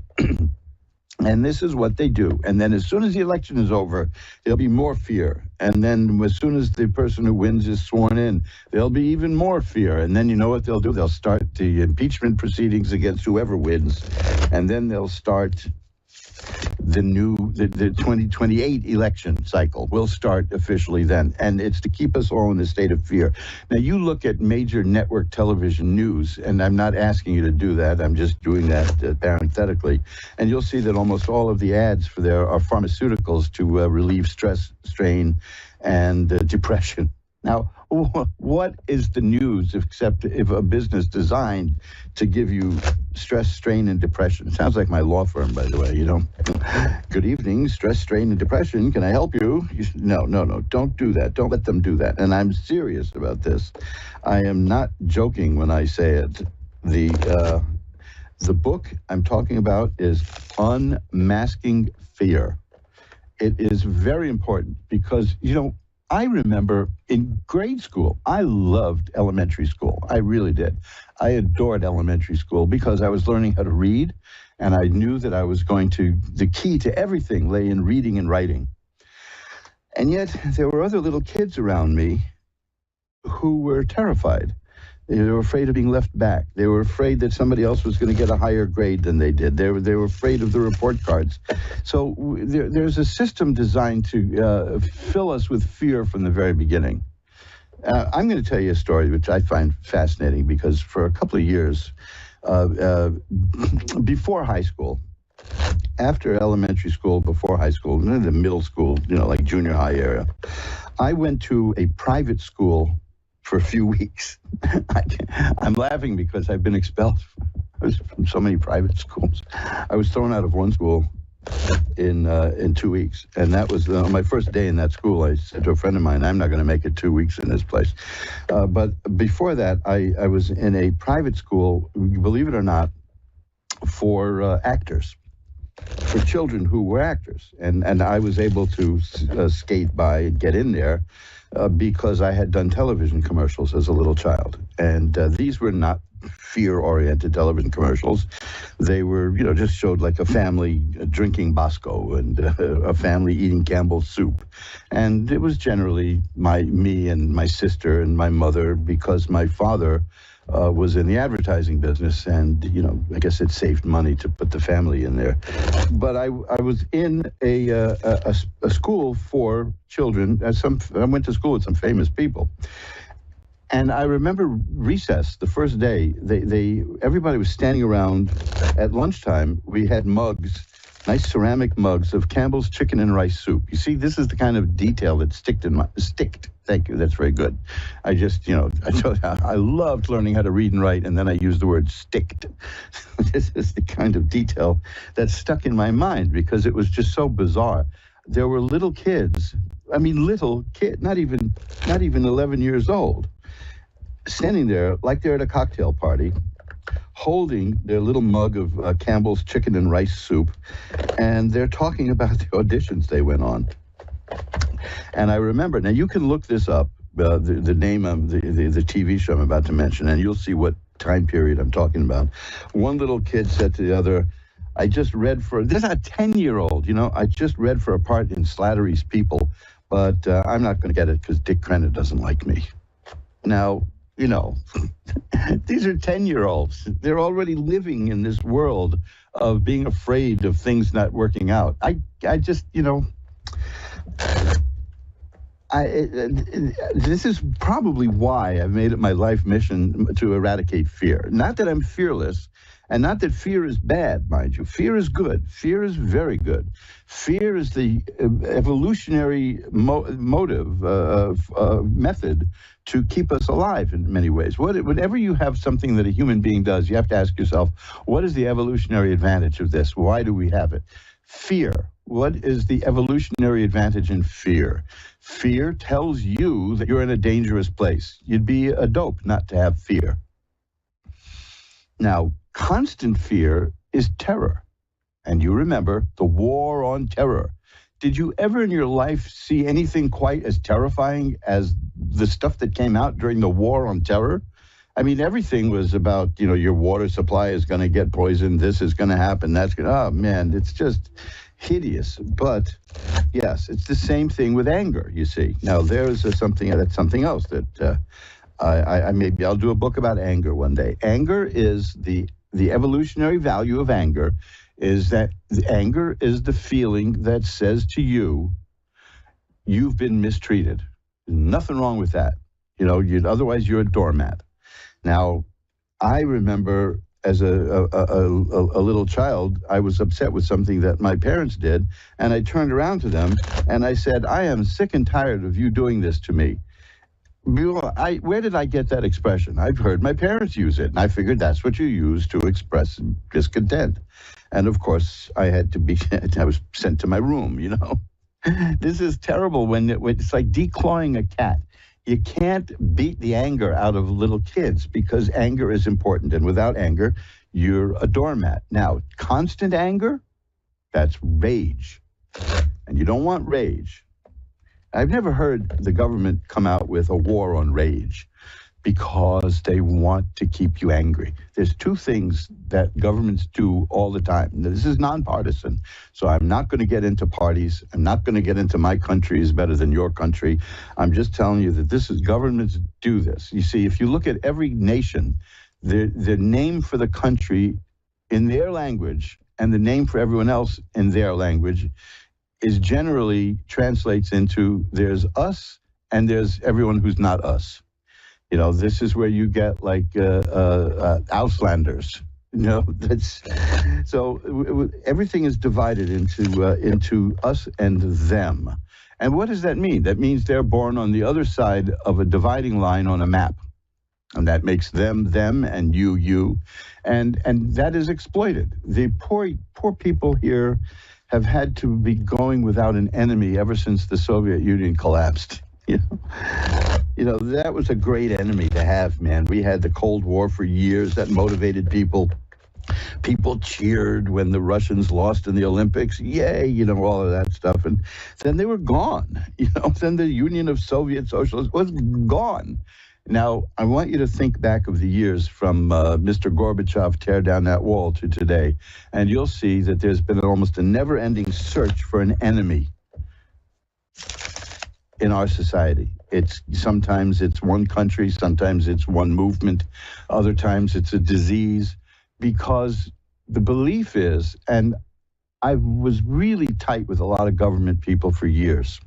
They truly believe that they're doing a good thing by getting people scared and angry because that unifies us. And for them, unity is good. And I want you to remember one rule again, and this is not partisan politics, this goes across the board.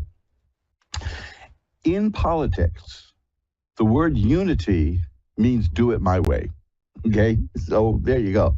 But we're coming into the home stretch for this presidential campaign, and it's going to be weird. This one especially, and it's coming into the home stretch, and it still has over a year to go. And I don't want you to be frazzled and made upset and made crazy and made scared and made angry because of somebody who will profit off you feeling that way and me feeling that way. It's not just you, obviously. I'm not exempt, but I have a little bit of an edge because I read Unmasking Fear. And I was so impressed with that book that when they found out it was in the public domain, my company republished it. And there's a book, a lot of these books, one of the things I love about reissuing forgotten books is designing an interesting cover. Well, this one I didn't do a damn thing, folks. I just left. I gave it the same cover, It is beautiful. And check that out at mojoacademy.org. It's called Unmasking Fear. If you go to Reverend Elliott's tarot page at Facebook, you'll see an announcement for that book right at the top. I have it pinned to the top of the page. And I am deadly in earnest about this. If there's one thing that I would like to accomplish in my life, it's to have helped people realize when the fear that you feel and the anger that you feel is not yours. Somebody put it there.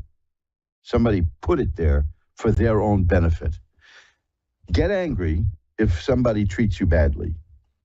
Get fearful if you're in a dangerous situation, but do not live in fear and do not live in anger. And that's what they want, is when you live in fear and when you live in anger, bad things happen to your body. I'm going to tell you a scientific fact right now. Fear shuts down your immune system. Fear, I'll say it again, shuts down your immune system because the blood, when you're in fear, the human body throws adrenaline into your system, and that takes the blood and sends it into your arms and your legs and gets your heart going to pump it more and more. Arms and legs, because fear, you get put into what's called fight or flight syndrome. So you're ready to either fight your way out or run like hell. That leaves precious little blood for your brain, for thinking. Okay, now you know why advertisers love to use fear. Nobody, I don't care if you're Einstein, nobody thinks rationally when they're afraid. They just don't. I'll give you a perfect example of this. Any self-defense, any martial artist will tell you this.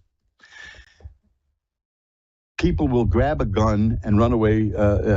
People will grab a knife and run away from somebody with a gun if they're attacked that way. The worst thing you can do when somebody has a knife, if you don't know how to do it, is grab for the knife. If you're a trained martial artist, that's like taking the Tootsie Roll from a baby. But you can really get yourself seriously hurt. It's exactly the opposite. Run from a knife because it's virtually impossible to stab you while running after you. And every time they attempt it, you'll just keep getting further away. And running away from a gun just gives a person time to level it and aim at you. But you see, in fear, you don't think. In fear, you see the gun and you want to run. In fear, you see the knife and you want to grab for it. Wrong, see. This is why you have to be trained to fight if you want to fight. If not, there's nothing cowardly about running away if you're faced with something deadly. That's why evolution made it so that when you're in fear, your legs and your arms get stronger. So this is the point I'm making, and this is important. And this is, I'm almost evangelical about this. Don't let somebody keep you in a state of fear. I mean, I've seen people paralyzed with fear at election time because they don't know what to do. They're so terrified that the whole world is going to end. And look at these people who think that the planet is going to end in 4 years. And I just tell them, look, man, you know, the planet is a self-adjusting ecosystem. It'll take care of itself. And if the human beings are a threat to the planet will just become inhospitable to human beings and we'll all die off. Okay, that's it. The planet doesn't care. The planet has all the time in the world. Remember that. The planet has all the time in the world. This is just more stuff to keep you and me in a state of chronic fear. And there are people now crying and screaming and killing themselves because they think the world is going to end in 2 years. Now, these are the same people who will tell you that they're not religious. But this idea about killing yourself because the world is going to end has long been associated with religious fanatics. So, you know, that's 2 and that's 2. And if you don't get 4, that's, you know, I'm not going to tell anybody how to think. I'm not telling you not to be afraid. I'm not telling you not to be angry. I'm just saying if you suddenly find yourself afraid of something that a couple of weeks ago you never even heard of, chances are you got a Madison Avenue mugging. The advertisers are scaring you. The marketers are scaring you. Don't do that, okay? That's not good for your health. Again, they scared the bejabbers out of people over this virus. And yet, fear destroys your immune system. Does that make sense? Does that in any way make sense? It makes sense to somebody because they did it. So they did it for a reason. Question is why? Why did they do it? And I leave that for historians. All I know is I'm not afraid. I mean, I had the disease in April of 2020, so I'm cool. You know, I'm not going to get it again. I don't care what they say. I'm not getting it again. It's just that's the way it goes. I had measles in 1964. I never got it again. That's how it worked. You want to feel old? This is how I know. This is when I felt old. I mentioned that to a doctor a couple of years ago, and she looked at me and said, "You actually had measles?" like I'm a relic, you know. Oh man. So anyway, this is Reverend Elliott's sermon for the day, and I want you to do this, and I'll be watching. And I'm counting. I'm taking names. You see, there's fear, right? Isn't that a fear tactic? I'm watching you. I'm not watching you. I'm not at all. I want you to order a copy of Unmasking Fear. It will be a great, great, great addition to your life. Even if you know these things I'm saying, just read the book, because this is a guy who wrote it, Lloyd Kenyon Jones, was a prolific writer of the teens into the 1930s. He wrote Hunches, the best book I ever read on psychic abilities. That's there too. That's for later. Right now, I think we're in a state of emergency because as we slide into Labor Day is coming, you know, so that's the end of the summer. And then we slide into the election year again. And there's people who are just going to do whatever they can to scare you and keep you scared until November of 2024. You don't want to live like that. It's very bad. It's very bad for your whole system and your outlook. And life is beautiful. Life is I don't care what these people try to tell you. There's not a damn thing scary about life. There might be some incidents in life that are not pleasant, but hey, you know, we grow from that stuff. But this idea that life is something to be terrified of, forget it. Just don't. It's beautiful. Hey, you know, I get to meet you people. I get to chat with you. I can't go out without people stopping me. They see the button that I'm wearing. I have the little, and if you want some of those buttons, just drop me a line at asktarot@earthlink.net and I'll send you some. I've got some Reverend Elliott show buttons. Now, that they generally ask me what that is. And every once in a while, somebody will say, "Is that you?" And I say, yes, it's me, except I'm not as good looking in person as I am on the radio. So look, life is beautiful, and there are paid professionals out there who make literally millions and millions of dollars to make you and me scared. Let's put them out of business, huh? You remember that Star Trek episode where the Klingons and the Star Trek Enterprise crew, they defeat the bad guys just by laughing and having a good time? You see? There's something in that.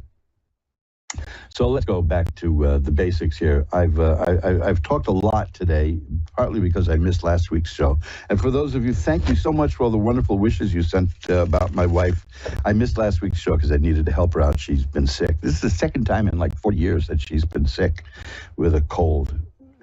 So I had to take care of her. She's not used to these things. It was a kind of bad cold, but it's much better now. And she wanted me to say thank you for all the wonderful well wishes that you all sent. But that left me being chatty. So let's stop eating into the time and just go to mojoacademy.org. Check out Unmasking Fear. You'll thank me. And now let's ring a bell 3 times to declare sacred space and get in some tarot reading, because that's what I'm here for. And now slowly we pull back the curtain on the magical window and we go to Nicole in Pomona, California. Hi, Nicole. You're on with Reverend Elliot. Hello. Hi. Hi. How are you tonight, Nicole? I'm doing good. How about yourself? I'm doing great. I'm a little talky today, but I keep forgetting it's about you. You know, it's not about me. So let's see what we can read for you in the cards. How's that? What would you like to look at? Can I get just a general reading? Sure. What would you like to know? Anything in particular, or just see what the cards show? Let's just see what the cards show. Okay, I will tell you what I could. I'll pull out a few cards, and I'll tell you what I think the indications are, and then you can tell me if that fits things that are going on. Okay. Oh, okay. This is interesting. This is very good. I have the 2 of rods and the 2 of coins. Now, these are cards about waiting for something to develop, waiting for something to happen. One in terms of career and work and business, the other in terms of money. The 2s are a duality. So, you know, it's about juggling money. It's about waiting for something you did to bear fruit. And then I have the 8 of Swords, which says that you kind of feel stuck where you are right now. Now, tell me if I'm on the right or wrong track here. Oh, yes, you're on the right track. Okay, which of these things is more important to you? Because you got cards, you got rods, which are career life, coins, which are money, which of course are linked to career, and then you have swords, which is about mental activity and thoughts and the head, you know, as opposed to those thoughts in the feet, right? You know, I mean, I remember there are people who thought that thought came from the liver. So what can you do? Maybe it does. So what would you like to explore? My career. Okay, now I got 2 cards here that are interesting. You got another sword card here, by the way. You got the Ace of Swords, and in terms of career, the Ace of Swords means you're seeing things in a new way. It means a new way of thinking, that your mind is growing and your point of view is changing. Is that correct? Yes, very much so. Okay, the next card is really important because it's excellent. It's the 10 of Cups. That's a card of perfected happiness. That's a card of joy. That's a card of family and health and happiness and joy. I mentioned joy, but yes, that's very much there. That means that you're coming to a place where you're going to be very happy. You're kind of deciding about which way to go at this point. The 2 of rods and the 2 of coins indicate that there's 2 different paths you could take. The 8 of Swords is you're not sure which way to go yet, but these 2 cards say, trust your mind, trust your thoughts, that your thoughts are good. The Ace of Swords meaning a new way of thinking, and the 10 of Cups validating that by saying, whatever you do is going to make you very happy. Oh, in fact, I have one of the happiest cards in the deck here. It's the Sun, which is health and healing and growth. If you'd had any setbacks that you felt that you needed to heal from, this is it. This is the card of healing. And the Page of Swords, that's even more powerful than the Ace of Swords, because it's about the new way of thinking actually happening and applying itself, and you're using it. So it's a difficult thing when you start thinking differently. It changes a lot of things in your life, and it disappoints a lot of people who think they know you. Yes. I like to almost half jokingly say to people, you can always tell when you're growing as a person because old friends will leave you. They say, what happened to you? You're not the person you used to be. And of course, you don't want to be the person you used to be. That's the point, right? Yes. So there you go. And I think that you're in for a really good time here because it's going to be one of growth and expansion and joy and happiness. It's just you haven't quite latched on the right path yet. But according to these cards, you will. So if you're concerned, here's good grief, the world, that's a card of assured success. Here's the death card, which doesn't mean you're going to die. It means that the one phase of your life is ending and a new phase is beginning. You are really at the cusp of a whole new you, and a new that you've been working at, a new you that you've been working on and you've wanted for a long time. So you're in for a great ride here. This is going to be beautiful. So if what you were concerned about as things are changing for you is whether or not you'll do what's right, all these cards show me that you will. You will be doing what's best for you. Not right or wrong per se, but best for you.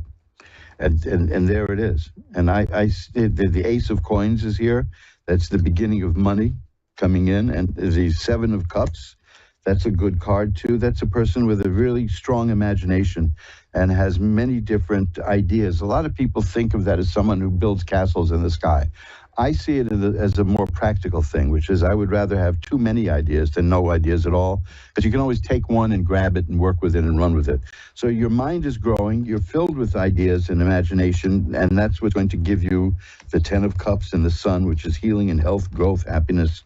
You're really, it's the abundance of cards here that indicate a change for the best are so good that I have absolutely no doubt that this is going to happen soon. It's in the working now, and you're going to come out the way you wanted, the way you've always hoped it would be, I think. Okay? Okay. And what about my love life? Okay, let's see. I'll shuffle them up. Let's see if you get cup cards. Cups are about affairs of the heart. Well, here's the Temperance card, and that has a cup in it, so I'm going to count that, yeah. Temperance is, that's things, have you been in some bad relationships lately? Oh, yes. Yes, okay. I have. Because that's what this means, is that that's going to end. Yeah, that's why I asked that. Not that there's more coming. The Temperance card is about balance being restored in your life. So, you see, and here's the Judgment card. The same, it's getting what you deserve and what you've been wanting. These cards are overwhelmingly the cards of a person who is growing positively. I'm not seeing anything specific about anything in terms of romance other than balance will be restored. That was the response to the question you asked, so that's good. That means you're not going to, it's not going to be crazy time, you know? So I think that answers it. The idea that that balance will be restored will lead to peace of mind, I think. And let's see if I have anything else to add to that. I'll pull one more card here. Well, I've got that card again, the Eight of Swords, about not knowing, about feeling stuck and not knowing where to go. Just telling me then, you know, it's coming soon, but you just don't quite feel it yet. But you will. Nobody gets this many positive cards about growth and change and energy without something happening. So that's pretty good. I've been working on, change and all that. Well, it's going to pay off for you. I really see nothing but good stuff here. I don't see any speed bumps. I see the Strength card, which shows that you have the determination and strength to do the things that you know you need to do to get what you want, and that's very good. And I don't see anything that says that immediately, well, there we go. I was about to say there'll be some kind of romance in the offing, but here it is, the Knight of Cups. The Knights are something new coming into your life, and Cups are about emotions and romance. So there's a possibility that somebody is approaching you. Now, the Knights are very tempestuous. The Knights are, on horseback. So they go up, they go down, they go left, they go right, they go all over the place. So it's just the beginning and an exciting time. But there is going to be a romance coming your way, according to that card. Just when I was about to say I don't see any indication of that, I get the Knight of Cups. It's perfect. See, this is why I think these cards are sarcastic sometimes. As soon as I think I see something, it's telling me no. So I'm about to make this grand pronouncement that I don't see anything in your immediate future about any relationship coming in there. I get the Knight of Cups, which is exactly that. So yeah, that's good. Oh, here's the Ace of Cups. The Ace of Cups. Yes, you're going to have, once you get all this other stuff that you're working on settled, and once you get, because that's the Judgment card I told you about, you'll be getting that which you deserve. And that includes romance, because there's the Ace of Cups. So that's good. Ace of Cups and Knight. See, the difference is with the Knight of Cups, it means it's arriving. The Ace of Cups, it's like potential. So you got both of those, which is good. Oh, that's awesome. So that's you're headed for a really exciting time, and I know that you've been working at it, and it's going to pay off. It's just, it may feel a little frustrating. That's why I got 2 times now. I got that 8 of Swords, which is about feeling stuck where you are. But the positive movement is definitely without doubt coming. In fact, here's the 10 of Swords, which I love that card because it's an ugly looking card, but it's beautiful in its meaning. It means the worst is over. The worst is over. A lot of people think that card means the person in there has been killed, but it doesn't. It means that they've suffered a lot and they're going to get up and keep going. That the period of suffering... Yes, I feel like I move forward and then I take like 10 steps back. Well, that's going to change. That 10 of Swords, it's funny you say 10 steps because it's the 10 of Swords. That's the card that means it's the bad times are ending. It's gone. It's in the past. So keep positive, and when you doubt it, you can go to AskOneRadio.com, go to August 30 under the archives for Reverend Elliott's Magical Window, and listen to this again, and you'll see it's a positive. They see people have a tendency to get a reading, feel good about it, and then kind of forget that it even happened. But because events can overwhelm you. But these are very good cards. They're excellent cards, and you ought to hear it again, okay? Okay. And here's the Page of Cups. The Page of Cups, again, it's telling me that there's a new romance coming your way. Okay? Okay, thank you. And also, my dad, he passed away on August 31st. Is there any, is he around me? Is he with me? Let's see if I can... I'm not sure that I'm going to be able to get anything on that. Let me just see. Only because we did so many readings about you and your present and future. So let's just see if we can shift gears. Well, let's take these cards as a message. How's that? Because this is fascinating. First of all, I've got the Sun, which is a card I almost always get when I'm reading and somebody wants to look at a message from a spirit. And that's the Sun, which is about health and healing and growth. That's almost always there, meaning I'm in a place where I'm growing. Here's the two cards I got. The 5 of Cups and the 10 of Cups. The 5 of Cups is a card, and this means it hurts. This is hard. This is painful, a loss. It hurts. And these are about feelings and emotion. The 5 of Cups shows a person who is still dwelling on a loss and is still hurting from the loss. But there are 2 other cups that are okay. So it's a partial loss. And now this is not to say you'll get over it. You never get over this kind of thing. But right now it's still very hard. It's still difficult. A year is not that long. The next card is about healing and health and happiness and joy, as is the Sun. So the message is, I know you're hurting, I know you're sad, but be happy. Because I, the Spirit, am in a place where I'm growing and healing. Okay? Okay. Thank you very much. Bye-bye now. And let's shuffle up the cards. You're listening to Reverend Elliott's Magical Window. And we're going to get a few more readings in because I did talk a lot today, because I'm very passionate about this, about unmasking fear and about keeping fear out of our lives if it is unnecessary. Heather in Pennsylvania is next. Hi, Heather. You're on with Reverend Elliott. Hi, how are you? I'm doing well. How are you tonight? Good, thank you. Well, what can I look at for you? Maybe my relationship. Okay. Are you in a relationship now, or or have you been in something that didn't quite work out? You're in something now, a relationship? Yeah. Because the card I have here is the Nine of Swords, which is about sadness and sorrow. Is this a difficult time in the relationship? A little bit. Okay. Well, of course, this is one of those things where you don't really need the cards for that, because you wouldn't be asking me if everything was really okay, So let's just see what we that's just confirmation. Boy, I'm getting really mixed messages here, but I've got the Nine of Swords, which says there's sadness and sorrow here. I've got the Three of Rods, which is a card about waiting for something to bear fruit, waiting for something that you're expecting. There's also the Eight of Cups, which shows me that you're thinking about leaving and ending the relationship. But that's followed by the Lovers card, and that's a very interesting card here because it's been ruined by many years of cheap movies using tarot. This is a card that means you're facing a decision right now. And I think what I'm seeing here is the decision. You're trying to consider whether you want to continue the relationship or not. Is that correct? Kind of. Yeah. Okay. Well,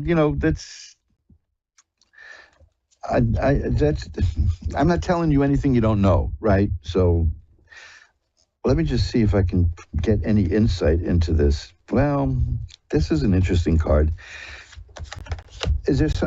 You're not being treated well, are you? Yeah, that's kind of the problem a little bit. Yeah, because the Five of Swords, fives are severe in tarot. All the 5 cards are pretty severe. And the Five of Swords is about somebody who you can't quite trust. Now, I'm not saying that this is saying that is happening. It could be that that's what you feel is happening. It could mean that's what is happening. You know what I'm saying? It's not. Don't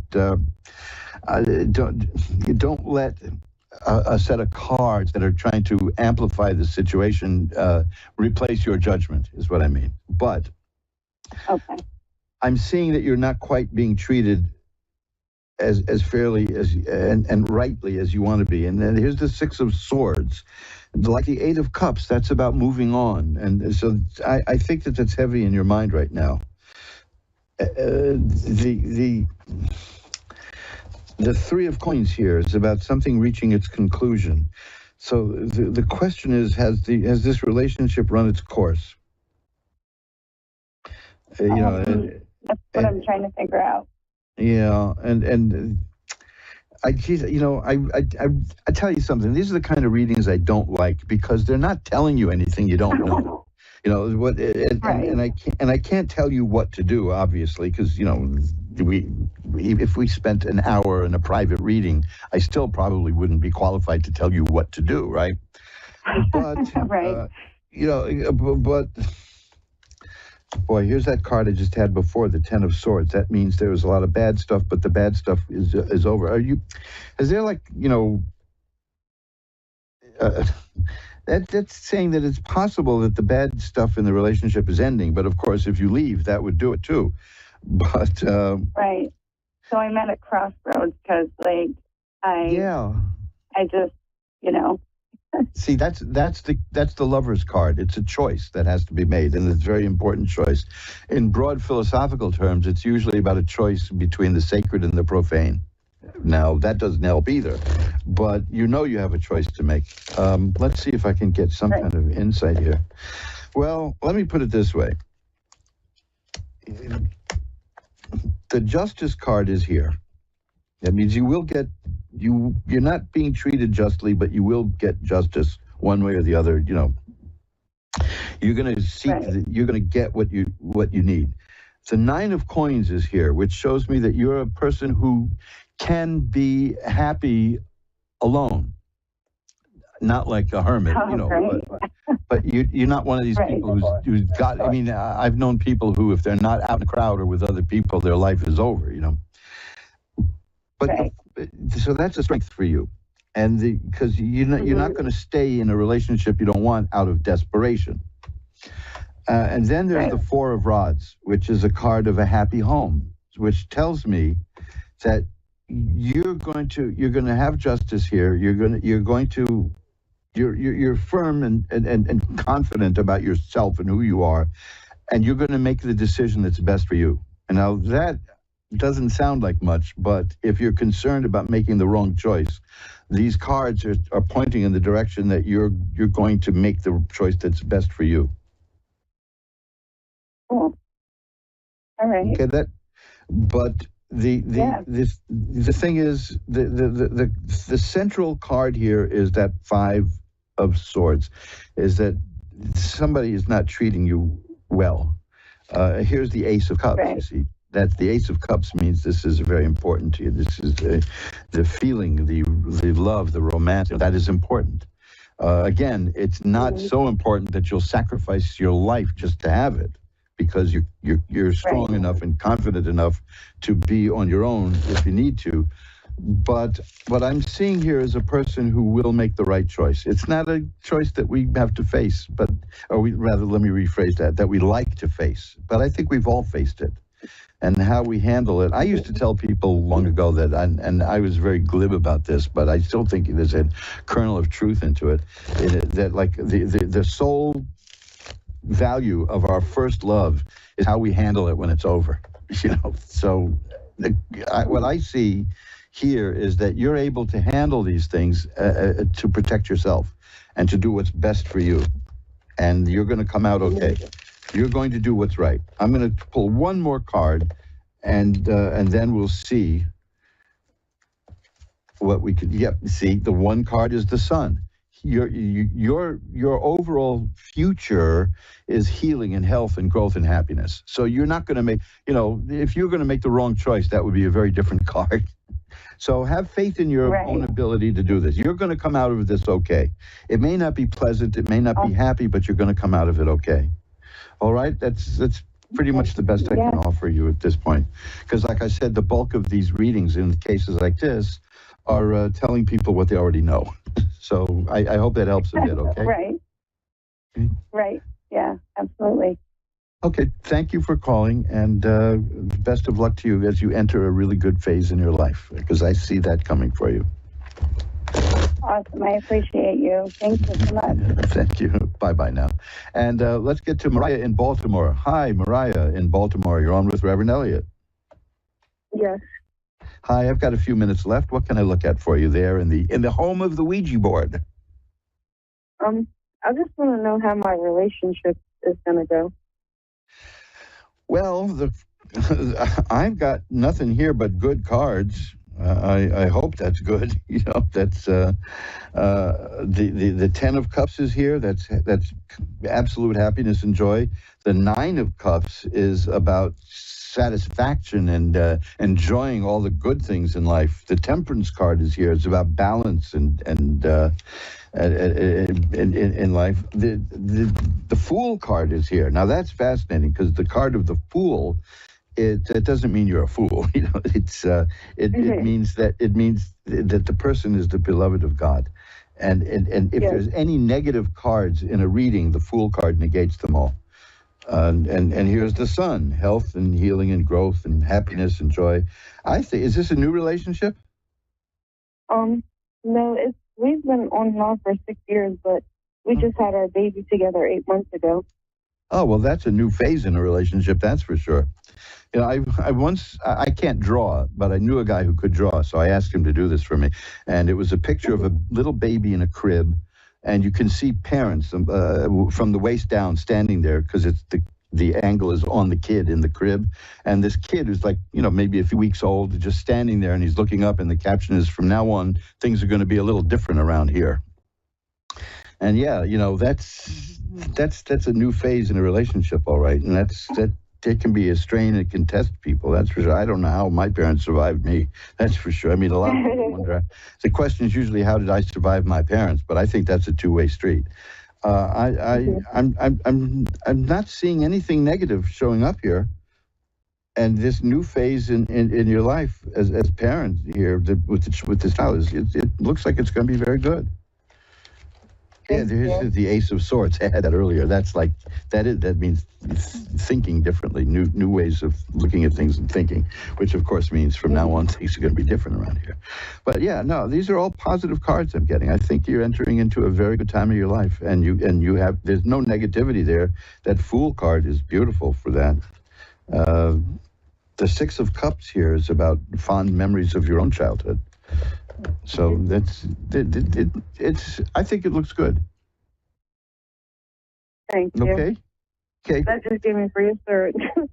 Well, congratulations too, because it's these are very good cards, and here's the world. That's assured success. They're very happy cards, good cards, and it's nice to welcome another being to this planet, and it's a great responsibility and a great joy. So congratulations. Thank you. Thank you for calling. Bye now. Yep. And folks, that's it. You've come to the end of another edition of Reverend Elliott's Magical Window, and wow, that one sped by fast because, like I said, I was bloviating at the beginning there, but darn it, I am passionate about that. We had a governor here once a few years back who didn't have much of a command of the English language, oddly enough, and he used to say things like when he wanted to praise somebody, he'd say, "This guy is not only the ultimate politician, he's the penultimate politician," not understanding that penultimate means less than the it's before, it's one before the ultimate. But he would say, not only am I passionate about this issue, but I'm compassionate about it. That which makes no sense, So I think about that from time to time because words are important to me, and that's why I have so many books over at mojoacademy.org, and we like to say there is a book there that will change your life. And the one I was talking on about, please check it out. It's called Unmasking Fear. And we're getting closer and closer to people gearing up that fear factor. It ain't just a TV show. They're gearing it up and they want to keep us afraid. And I refuse to live in fear. I really do. And I'll tell you something else. I keep reading here in the news in New York about how crime-ridden we are. And at least where I live, which is by far, it's not a gated community, that's for sure. I live just off Times Square in the theater district, and we get a lot of visitors and tourists and all these things. Things are just not that bad here at all. I mean, New Yorkers are notorious for not even talking to each other. But like I said, I go out and I wear that button that says Reverend Elliott's Magical Window.